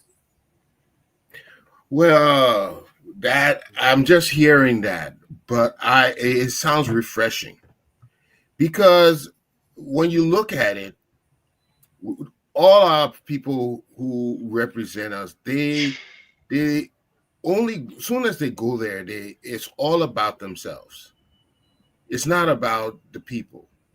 And we see this exemplified by the fabulous salaries they take. You're a poor country. I mean, we're one of the 8th from the bottom, okay? And we're paying representatives and senators more than the United States. That just to show you the hypocrisy of our leadership, because there's no justification for it, but it continues every single year. 80, 70, 80% of money is for recurring expenses and going towards salary. So there is not one genuine person representing us, because anybody who did, they would have their salaries or given away their salaries so that the people can know that they are, but they mean business. But what we have here are people are very self-serving, and they're not genuine, and they don't take Liberia to heart. So we're in for a long haul, because until you have people who are ready to sacrifice, who love Liberia like a true patron, you know, we're not going to have any change. So if this move by Musa Belete, if he doesn't want to get caught up, I think it's a bold step. Do you know this is what Ellen Johnson did? Ellen refused to take her seat as senator when she won the election in 1985. She stood her grounds and later came back as a strong opposition. I think if he stands his ground, he will be making a good statement and for his return to politics in the future. So I think it's a good move. Good. Vali, after the election, the opposition won 11 senatorial positions. The United Party won. In the lower house, I think they won 27 to 11. So they thought they were going to band together and have a check on the judiciary, on the executive, and all of that. But it turned out that everybody switched to the winning party, and Musa Belete and 2 other guys. So they are saying, listen, this thing will never change. He said, I don't need the money. My word, just leave the people thing alone. The system had defeated me, so he's leaving. All right, but Mr. Gilman, thank you for that question. Well, let's clarify some things here first. As the only supporter of JMB on here, uh, the people say you can't discuss one topic without discussing all the other topics. I think the next time we come on the show, we just talk about government, period. You can't talk about the judiciary because then you have to include the legislature. Then you have to include the executive. You have to talk about the finance minister if you talk about the chief justice. Because they all go hand in hand. Because the finance minister is the one that have to disburse that check that goes to the justice ministers. But the justice, I mean, the chief justices. So what we're gonna do now? So we cannot have specific topic on specific issues. Well, that's what the scholars say, right, Dr. Booty. Again, let's just clarify something here.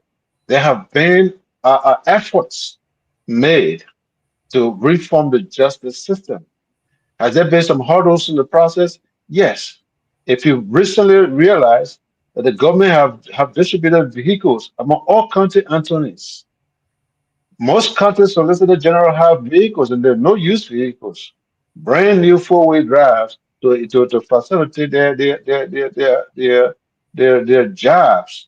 And when my brother Michael say or Ansu over there say, oh, the man said this because the man wanted, they're fabulous. They would say, what did I say fabulous? Fabulous. All right. When you make that kind of statement, it's just unfair to somebody else's character. This man quoted the law. At no time did Justice Bissett ever say there was one party that was wrong. Justice Bissett said both parties were wrong. One party did not have a quorum, so they could not function. Another party did not have a speaker, so they could not function. So, in other words, since this is a political matter, it's a legislative matter, we cannot resolve it because you, in your own law, in your own rules, doesn't tell us or tell anybody how to resolve the issue of you not having a quorum. So go back. We cannot do for you what you ought to do for yourself. That's why he stood from the beginning, and that's why he stood to the end. So I don't get the power where somebody will say, "Oh, it changed," and it's just a matter of trying to mess this wonderful man's character. This man has no depth on his character. Everybody knows that. All right. So Musa Benedict thing is a seasonal thing. I would not spend too much time on like a man over there. Musa Benedict did not go in the house not knowing the complications there. Musa Benedict have been in Liberian government since Amos Sawyer. He got his big break from Amos Sawyer. Everything he has, he got it through the Liberian government. I know he mislead you people and say the guy had money, but let me tell you the factory he had in 1994. Why you fight $2 million? Which factory?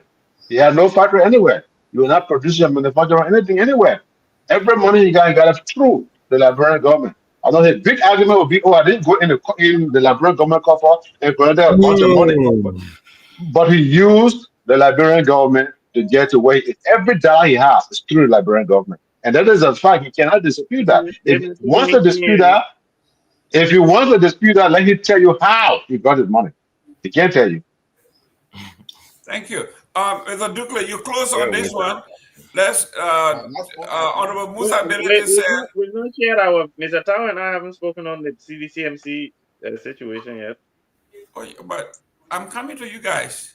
Oh, okay, but you said close. Okay, sorry. Okay. Honorable Dukley, real quick. We got 10 minutes yet. You got 2 minutes.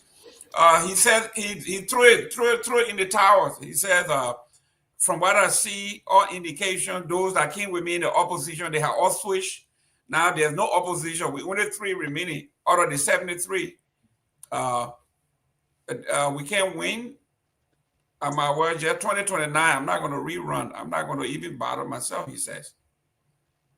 Actually, from the interview, he did not definitively say he is not going to. He did.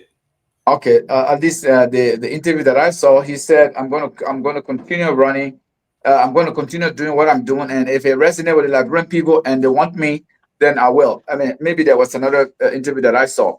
But with that said, listen, I'm vice president for administration on CMC. I say he did. Okay, I'll go with that. Let's say, I think, in my opinion, I think this is this is a brilliant move by Musa Bility by now wanting to be a candidate. You see, uh, the primary objectives or the primary reason, the main reason why most of these guys like to go into the legislature is to enrich themselves and then once they become as wealthy as they want, then they try to find another exit when they are booted out. And so I think it's a brilliant move on his part, and I think that Musa Belet has what it takes to effect some changes in our governance system. And I also believe that he will be a lot more potent when he is outside that body because of his financial ability and the connection he has created. And I think it's not fair to sit on this show here and smear Mr. Ability by questioning the source of his money when we don't know for sure. It's not. I don't think that's proper. And if that's something that we are interested in, we can invite him on the show and he can tell us. But it's not proper for us to sit here and question how he got his money.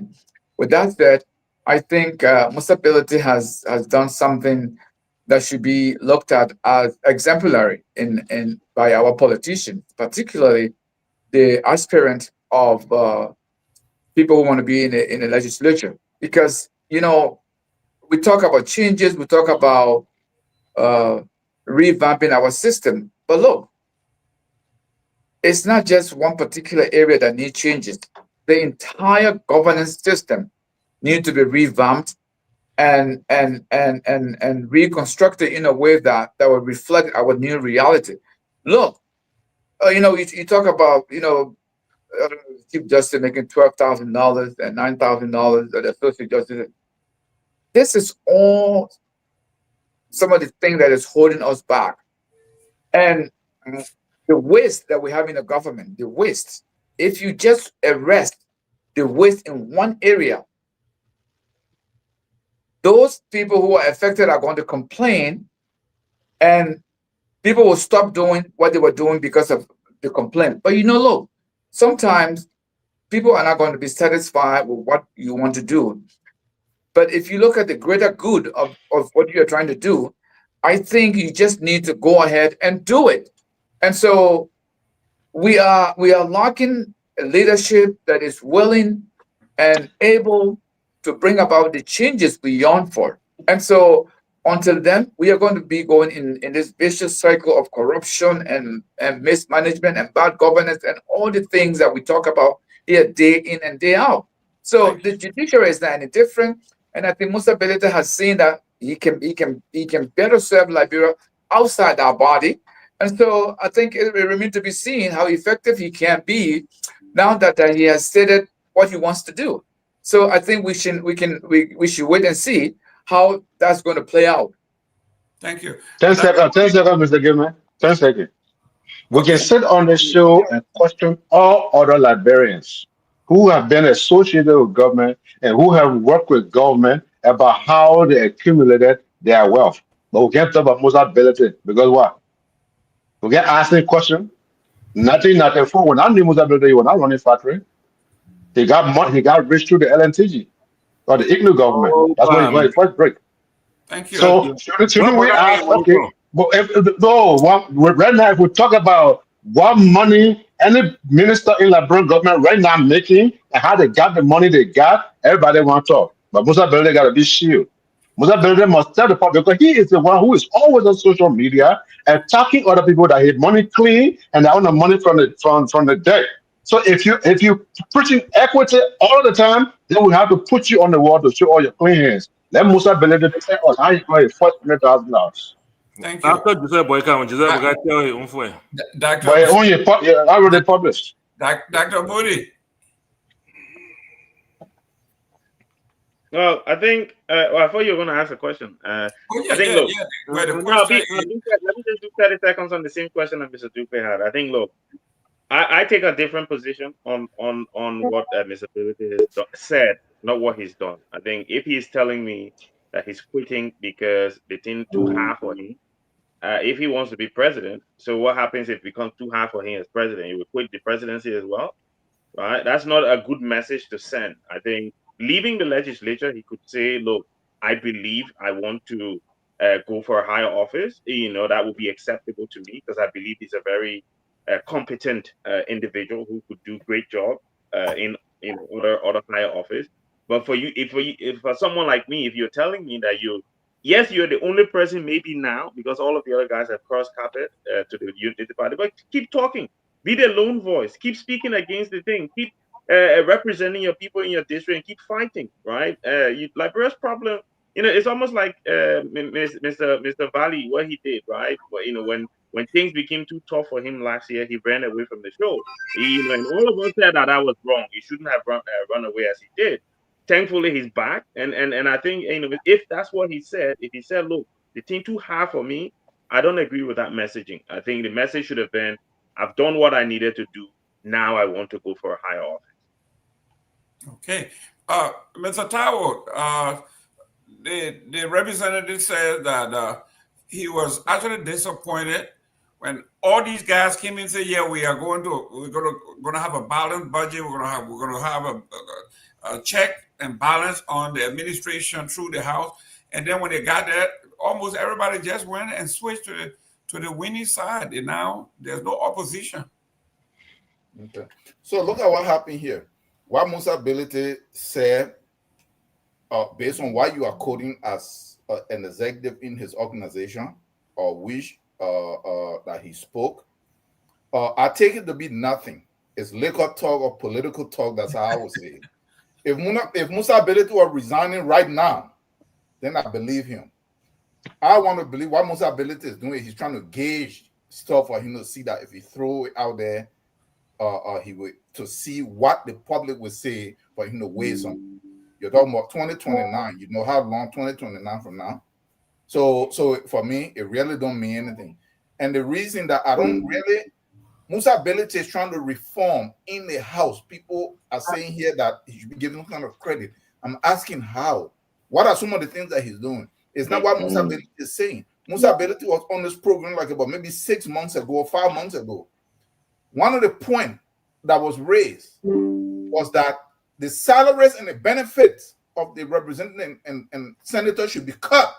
Musa Ability said no. So you can balance the budget all you want. If they hold all this money in their head, it doesn't matter. So that was one of the key things that anyone that wants to reform that legislature should be pushing. That's not one of the things that he's pushing about. Okay? So Musa Ability is going to be in the House.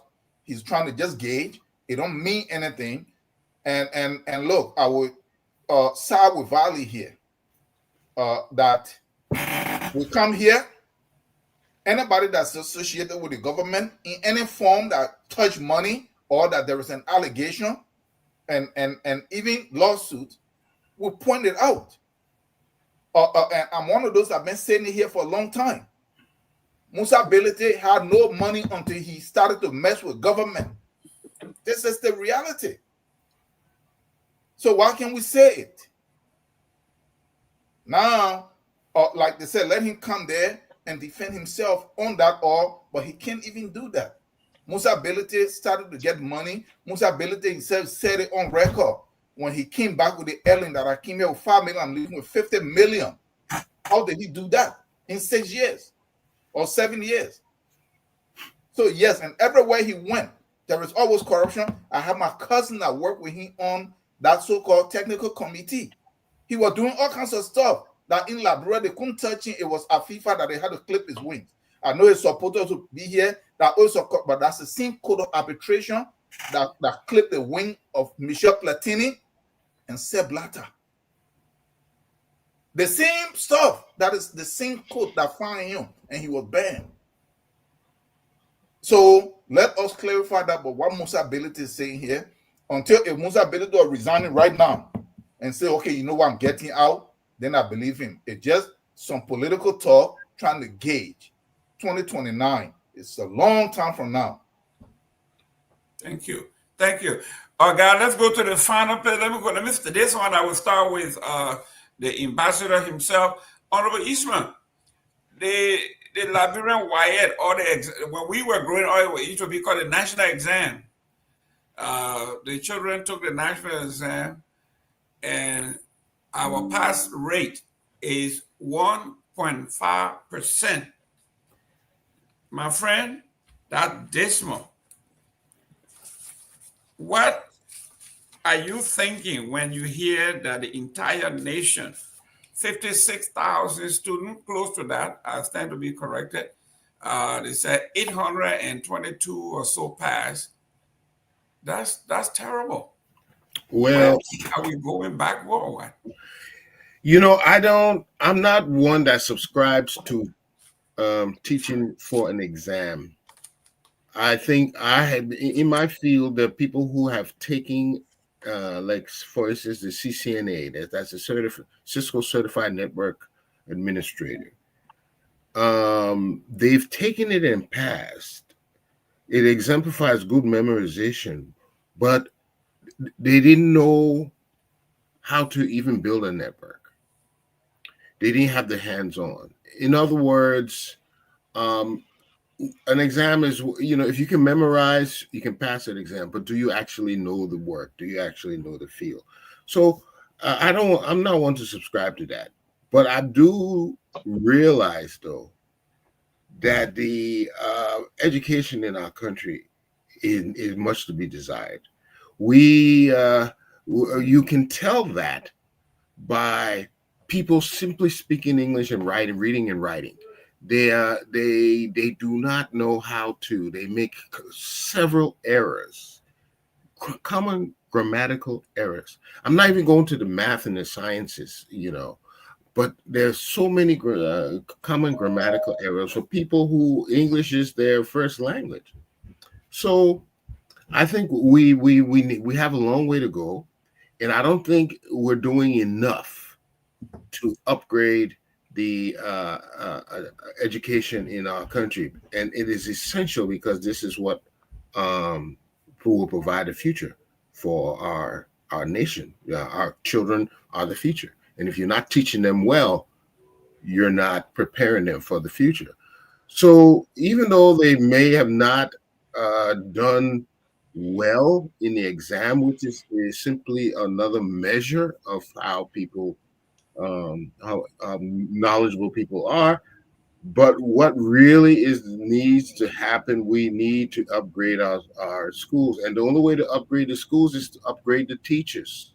Yes, you can have a good facility, but if your teachers are not up to par, if they can't impart that knowledge and have the tools to show people how to master various subjects, then we're going to be in this for the long haul. I think education and training. I'm so fond of formal education. Learning history. No, I want our people be able to learn trades, skills, so that they can perform. Anytime they stop school, they can go right into the field and work and earn a living. I think as soon as they get in that classroom, we start teaching them skills, because the rate of turnover, many kids drop out of school. So the earlier you can prepare them for life, the better it is. So that I'm a proponent for that. Okay. So, can I jump in so I can close and go, please, if you don't mind? Oh, okay. Go ahead. I know you. It's getting late on your side. Go ahead. No, it is late. Yeah, thank you. No, I think look, on this thing, there are three things I want to say. I think first of all, this is all about money now, right? This whole YX situation is, because they collect all these fees, it's about money making. So that's the first thing. Secondly, you can't have a regional test that is not embedded in our curriculum, right? The test that we take, because I did the YX at some point as well, we're not teaching, our teaching structure, our curriculums in Liberia are not aligned with the testing framework. It's difficult for you to prepare for YX if you're not learning it. Mr. Duque, I'm sure will say this once I'm gone, but he's into the education sector in Canada. whatever regional test you do, whatever national test you do, is embedded in the curriculum. So everything you do on a day-by-day basis is building up to that exam. So when you go to take the exam, you have the best possible chance of passing. We are not, right? I'm sure Ghana and Nigeria and other countries are doing it, but Liberia is not doing it. So we're basically asking the children to go and take tests that they have no understanding and skills for because they've not learned the things or the format or the framework that they're going to get tested in. Like Mr. Eastman said, the third thing I want to say before I close, we need to invest in our education system. Yes, we need to invest in teachers, but we need to invest in infrastructure. We need to invest in the tools that the kids need to be able to develop, to be able to take these tests and do good. I think, to be honest, we should scrap it. I think Liberia should come out of the whole YA thing. I think we've outgrown it. I think it's outdated. And like I said, it's all about money now, right? It's just collecting all these fees and 1% of the country pass. That don't make sense to me. But it's been a great show, Valley. Great to see you as always. And I'll see you gentlemen next week. Have a good rest of your show. Thank you. Mr. Padmore. Yes, sir. We got to have a system of how we measure that our students are learning. Whether you like testing or not, we got to have some system of measurement. But this particular outcome is dismal. By the way, Grand Bassa, where your hometown, Riverside County School, are perfect 100% of all the students. Grand Bassa County, 98.9%, almost perfect. Besides those two counties, Lofa County was like 51%, River G 42%, other places 29%, dismal. Of course, when you talk about Bassa people, they ain't want to put people inside and bake you. You see, Valley, you see how he treating you? He said you can't reason. Yeah, man, talk about Bassa people, they ain't want to put people inside. That thing about. Yeah. I'm not surprised, you know. We because we're quiet, so people think that, you know, we tend to overlook us. Yeah, yes. But that's okay. I thought you're from Barbados. Doesn't matter. I thought you from Freetown. He liked to shoot the first shot. Then when he get it, but yeah, you find yourself in Liberia. Yeah, either way. That's right. Thank you very much. So look, I don't know. You go to school, the school give you tests, the school pass you. You won't go to university, you take university entrance, you pass. I mean, life should be as simple as that. All the other thing here, but 6th grade, you must take WIAC, 9th grade, you must take WIAC, 12th grade, you must take WIAC. I'm not a component of that. I really am not. You know, I am not. I think people go to school every day, 5 days a week, and that is more than enough to show what they are capable of, what they are competent of. If schools are generating good candidates or good graduation people, it will show as they pursue their education in university. It will definitely show. That's my thing right there. You know, all this thing about. I mean, I did it. You know, for us it was one day. Just imagine you go to school for 12 years, and then they tell you, say, you get 1 day to sit down and take tests.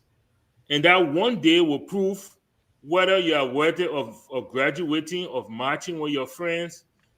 What if that day, if the night before you eat double G? How you manage to that test? Yeah, how you manage to that test? I mean, those are just, you know, those are just the little things.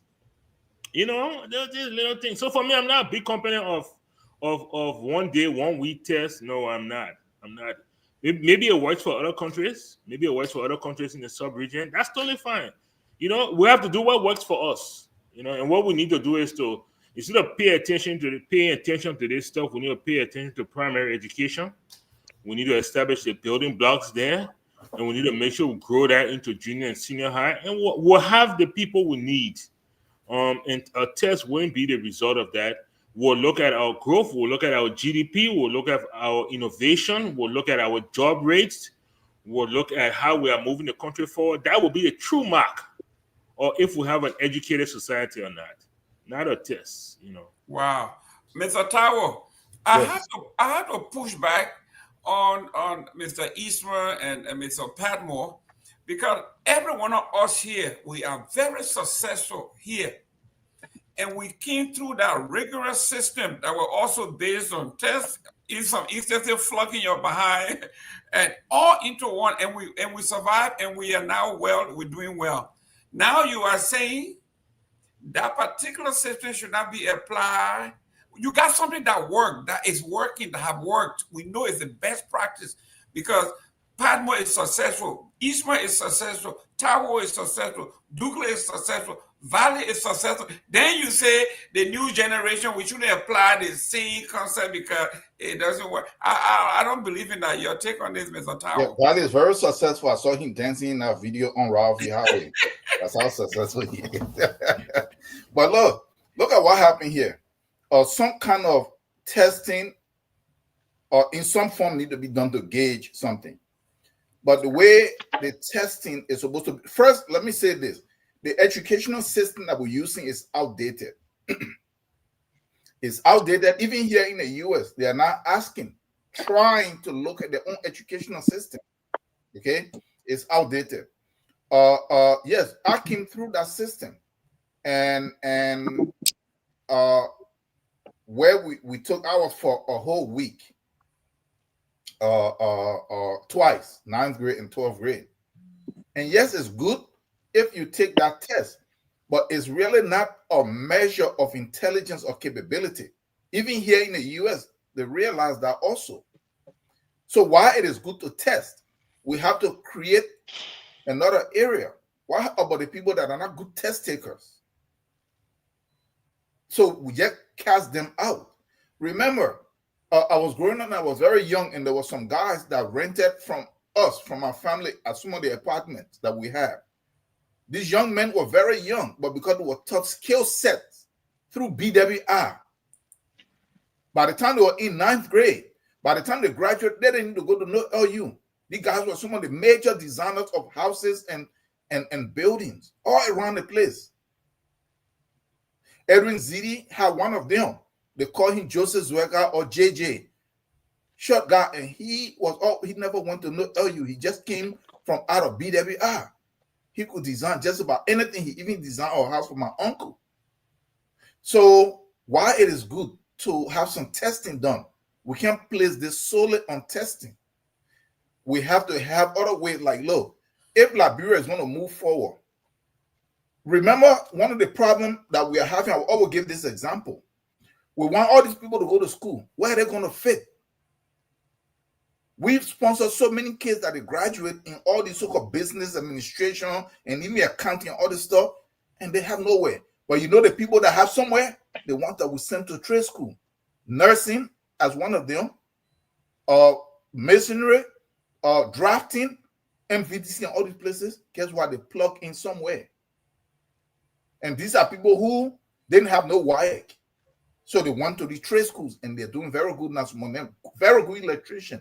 They have contract, they have jobs. So yes, why I think there should be some level of testing, but we have to create gradation of this stuff on where it is. I remember when I came to the US, because of the time that I came in, I couldn't even take the the ASAT or whatever it was, SAT or ACT. So they say, hey, we'll put you in remedial because or you sit out until that testing period come around. So I look at it. I didn't want to sit out. I went through the stuff, and then I came out, and I just kept going, and I didn't take the ACT or the SAT in this country. I just went straight through, and I just kept going because I did remedial courses. So you see, they didn't just kick me out, but because at the time I came in, I already missed the first batch, so I had to wait for a whole another year or semester to take that, and I didn't want to lose a semester. What happened if they didn't have that system? All of a sudden, I'm going to lose a whole semester and sit. So we have to be able to look at this thing. But to some extent, I agree a lot with Mr. Padmore and Mr. Eastman that testing by itself is not a measure of any intelligence or capability. Testing just shows that you have the ability for you to memorize a bunch of stuff. and then you can regurgitate it. It is when you get out there and you can do things. So if we want to do the capability, let us put them through trade school, through this real life stuff that are applicable. And you know that the educational system at the West said that these are some of the stuff. These education systems they're not good for us. What happened? Bishop, bro. You grew up in a village. No, let me just you grew up in a village. How young? We're running out of time. Yeah, how young were those kids when they able to set trap? When they able to do all this stuff? Know what the animal leg is? Which one is this one? 6, 7, 8 years old because they teach them the trade so early. So from elementary school, by the time the kids enter junior high school, they're supposed to pick areas of trade and they start developing. So that, like Mr. Eastman said, they drop out of 9th grade, they already have 5, 6 years of electrician or masonry or auto mechanic or something under their belt. I work in oil and gas. Most of the top executives that you hear about Chevron, this one, that one, they didn't go to no 4-year university. They all went through trade school and they entered the field and they were able to excel up to those levels. Thank you. Duke, your take. I have a different take on this why thing. Look, there has to be a way to measure people's learning and measure the outcome. And remember, don't forget about the purpose, the reasoning behind this WIAC thing here.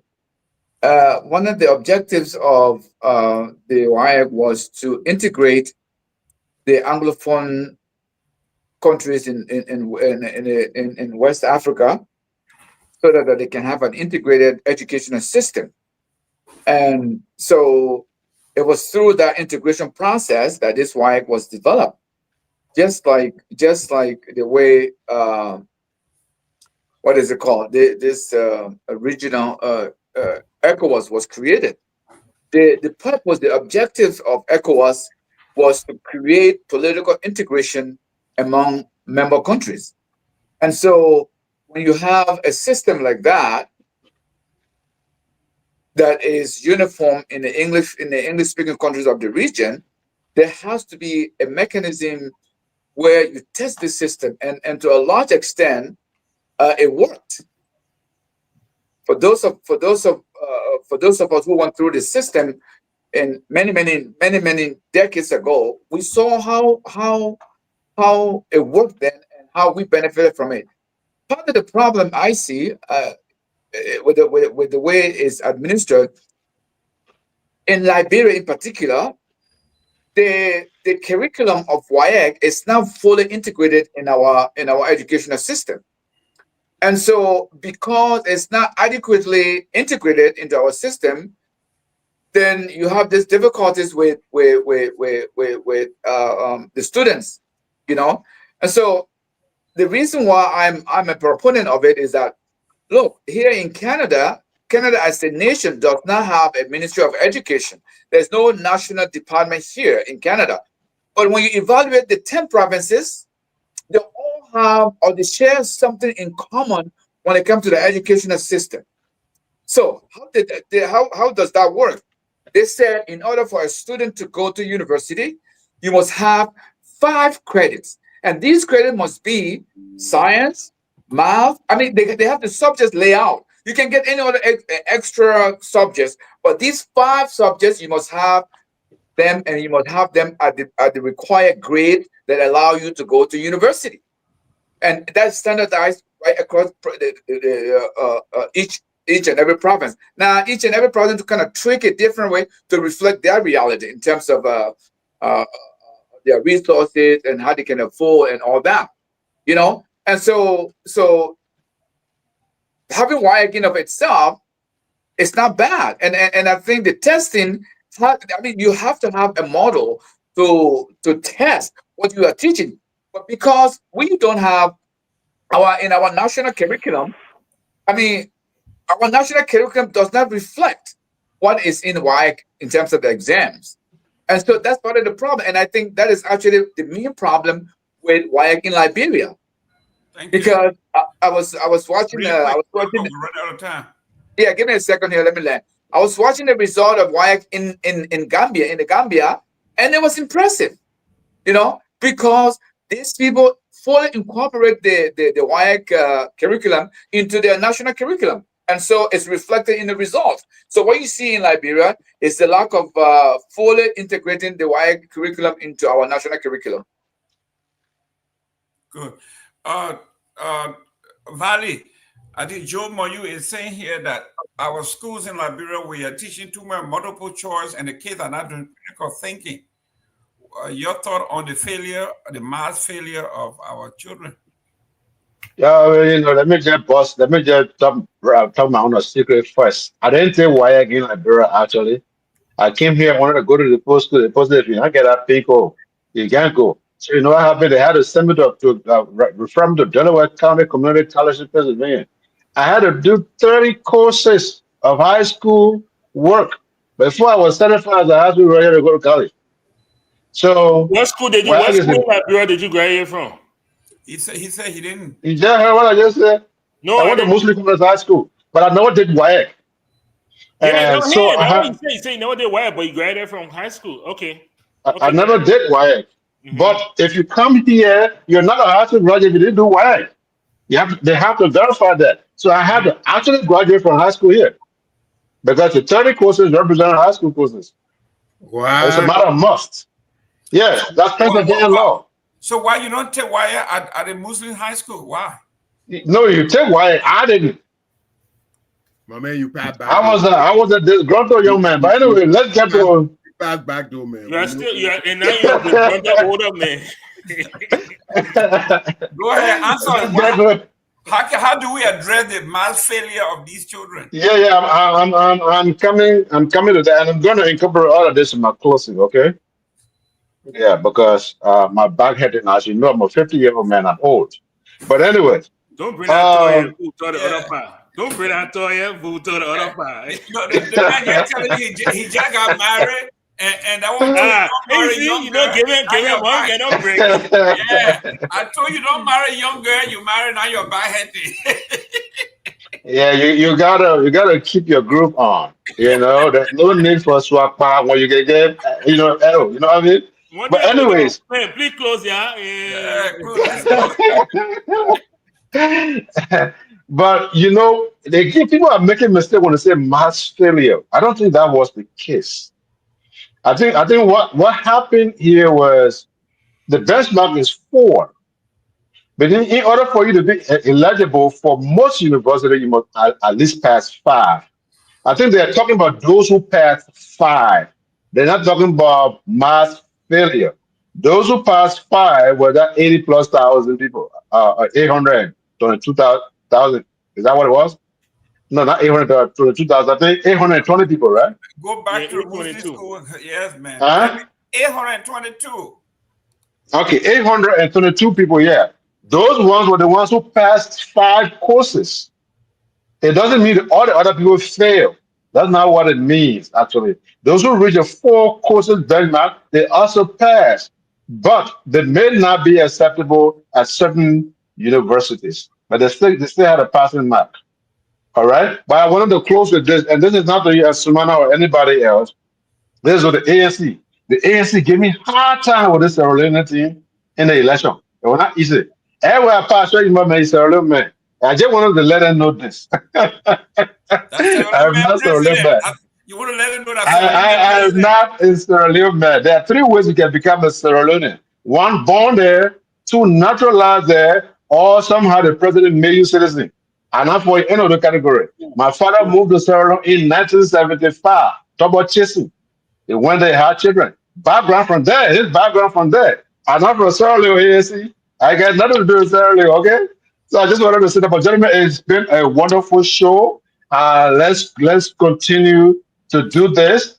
I was really bad in school. We fought a lot. I didn't follow my father's footsteps. My father taught the high school in Habera, Multilateral High School. That's what he taught in the 70s. But I didn't follow his footsteps. But at least thank God I came here, and even the dumbest person here can learn something. So I was able to learn something, So, but it's been a great show so far. I look forward to being here again on on Sunday. If you guys will make it short, I will stay and see the end. If it's gonna be long, like how Duplicate can talk and Tower can talk, then I gotta go now. Thank you very much, guys. See you Sunday. Michael, your 1 minute. No, let me go to Mr. Duplicate. Your 1 minute closing. You are muted. You are muted. You eating our time. Yeah, I want to say thank you to all my fellow panelists. It was a very good debate and show. So, Vali, it's good to have you again. Look, we have talked about these things over and over, and I think we should keep pointing them out, because until we see some tangibles, we should not stop talking about it, because this is how we are going to bring about change, no matter how little it is. But we have to keep talking about these, and so this is the political and economic reality of our country, and so this is the only way. This is one of the ways that we can contribute, by being critics, constructive critics, who can point out these things, so that it might bear some desirable outcome. I thank you guys for being here today. Thank you. Wow, 1 minute on the dot. Mr. Taiwo, 1 minute. Yes, thanks to my fellow panelists and to our viewers. It's good for us to come here and talk, but I would hope that we actually frame something. Look, I come in when I mention the system every time. Dr. Budi is not here, but he would say, point out another system that worked. The Chinese are working, overtaking the Americans. The Iranians have worked their system. The Singaporeans, there are many, many, many more. So you don't have to follow exactly the script that they lay out for you. You can tailor one that worked for you. So this is the point where he said nobody, and the government, we are caught up in the semantics of trying to name that they want a democracy, they want a socialism. No, those are Western definitions. Forget about it. Choose something that works for you, so that you self-determine. It doesn't matter what the name is called. That is the point that I continue to make here. What we have, is it working? So if it's not working because I have not come out to write something from A to Z, so we just force ourselves continuously in it, and it's not working, but we just continue, then that's madness. Thank you. Mr. Eastman? Yeah, good talk. As usual, we promised ourselves that we will start taking notes, that we will offer solutions to the administration as a result of our discussions. I think that is a positive way that we can put our thoughts into action by providing a list of solutions that we've developed on this show. So I appreciate all of you, and good show. Keep up the good work. Guys, you're not talking about own, so we have Mr. Michael Patmore say on there, take us home. Okay, so I'm going to shock Mr. Kamara here. Mr. Kamara, my grandfather is from Sierra Leone. But I always know you're not Liberian. I don't worry about that. My grandfather's name was Velicious Corker. Corker is like a title. It's like a chief title in Sierra Leone. That was my grandfather. My grandfather moved to Liberia, and he started to dabble into politics, and he was a great critic of the government. And because of that, Edwin Barclay stripped him of his Liberian citizenship and deported him back to Sierra Leone, made him persona non grata. So that is how my grandfather came to Liberia, became a Liberian citizen, had 5 children by a Liberian woman, and then was deported back to Sierra Leone. I've never been to Sierra Leone. My mother went back to bury her father. That's it. So I do have Sierra Leonean links. So why am I supposed to be shocked? That's a Liberian story. Yeah, you were born in Sierra Leone. I didn't bring Michael Patmore may just told you a Sierra Leone man is president of Liberia. He was just telling you in Abuakai. Okay. I didn't say that. You can be proud. You're walking across our But border. when it comes to the other topic, really quick, I think it was hugely insensitive for the president to carry such a large delegation. It's uncharacteristic of what we've seen. Even I will say that there are times that the administration has been critiqued, and you will see them make adjustments. For them not to make adjustments this time around was very surprising. I don't know why. When it comes to Musa Belete and and what he says, I mean, it is what it is. Like, look, shitting like bro will be very difficult. It will take a lot, So where he finds his niche, that's fine. When it comes to government and corruption, I'm a member of the ANC. We don't have that. Okay? Our political leader made his money working 9 to 5. So we don't even know how to hold that kind of conversation when it comes to government corruption at all. We don't even know how to do it. When it comes to WIAC, which is the final thing, the only thing I will agree with Mr. Tao on is that it's not working for us. It's not working because even the people that pass, okay, so 100%, 125 students in Basa sat for the exam. 125 students in reverse says 125 students passed. What's next for the 125 students? What next? Do they get, a better education after that? What guarantees do they have? What step up in society do they have? There's nothing. Nothing. Half of them will go and make fun. The other half will enter LU and become muya muya. There's nothing. So if it's not working, this should work for us. If it's not working for us, then we should make adjustments or change it to something that works for us. Thank you so much. Okay. But that's not because of WIAC, though, Mr. Padmo. Mr. Padmo, no, that's not what I said. I'm just saying that WIAC does nothing to help improve them. Okay. Even there were 4 years ago, there were 2 convent students that dosed WIAC. Okay? Yeah. It did nothing for them. It did absolutely nothing for them. It didn't help them get scholarships. If you dose the SATs in the US, major colleges are running after you. Sure. How does WIAC help us? That's what I'm saying. It's not helping us in any way. Those two ladies from convent, they had to be looking for people to help them, to pay their school fee for them to educate themselves, to get, that's all I'm saying. If it's not helping us, then we need to find another way. Thank you. And I wish trade school. Take us out, Mr. Padmo. So thank you very much for joining us, to our audience out there. Thank you guys for joining us again. It's Sunday. We'll be back next week, 3 o'clock Central Time, 4 o'clock Eastern. Until then, we are all Liberians. We are Liberians.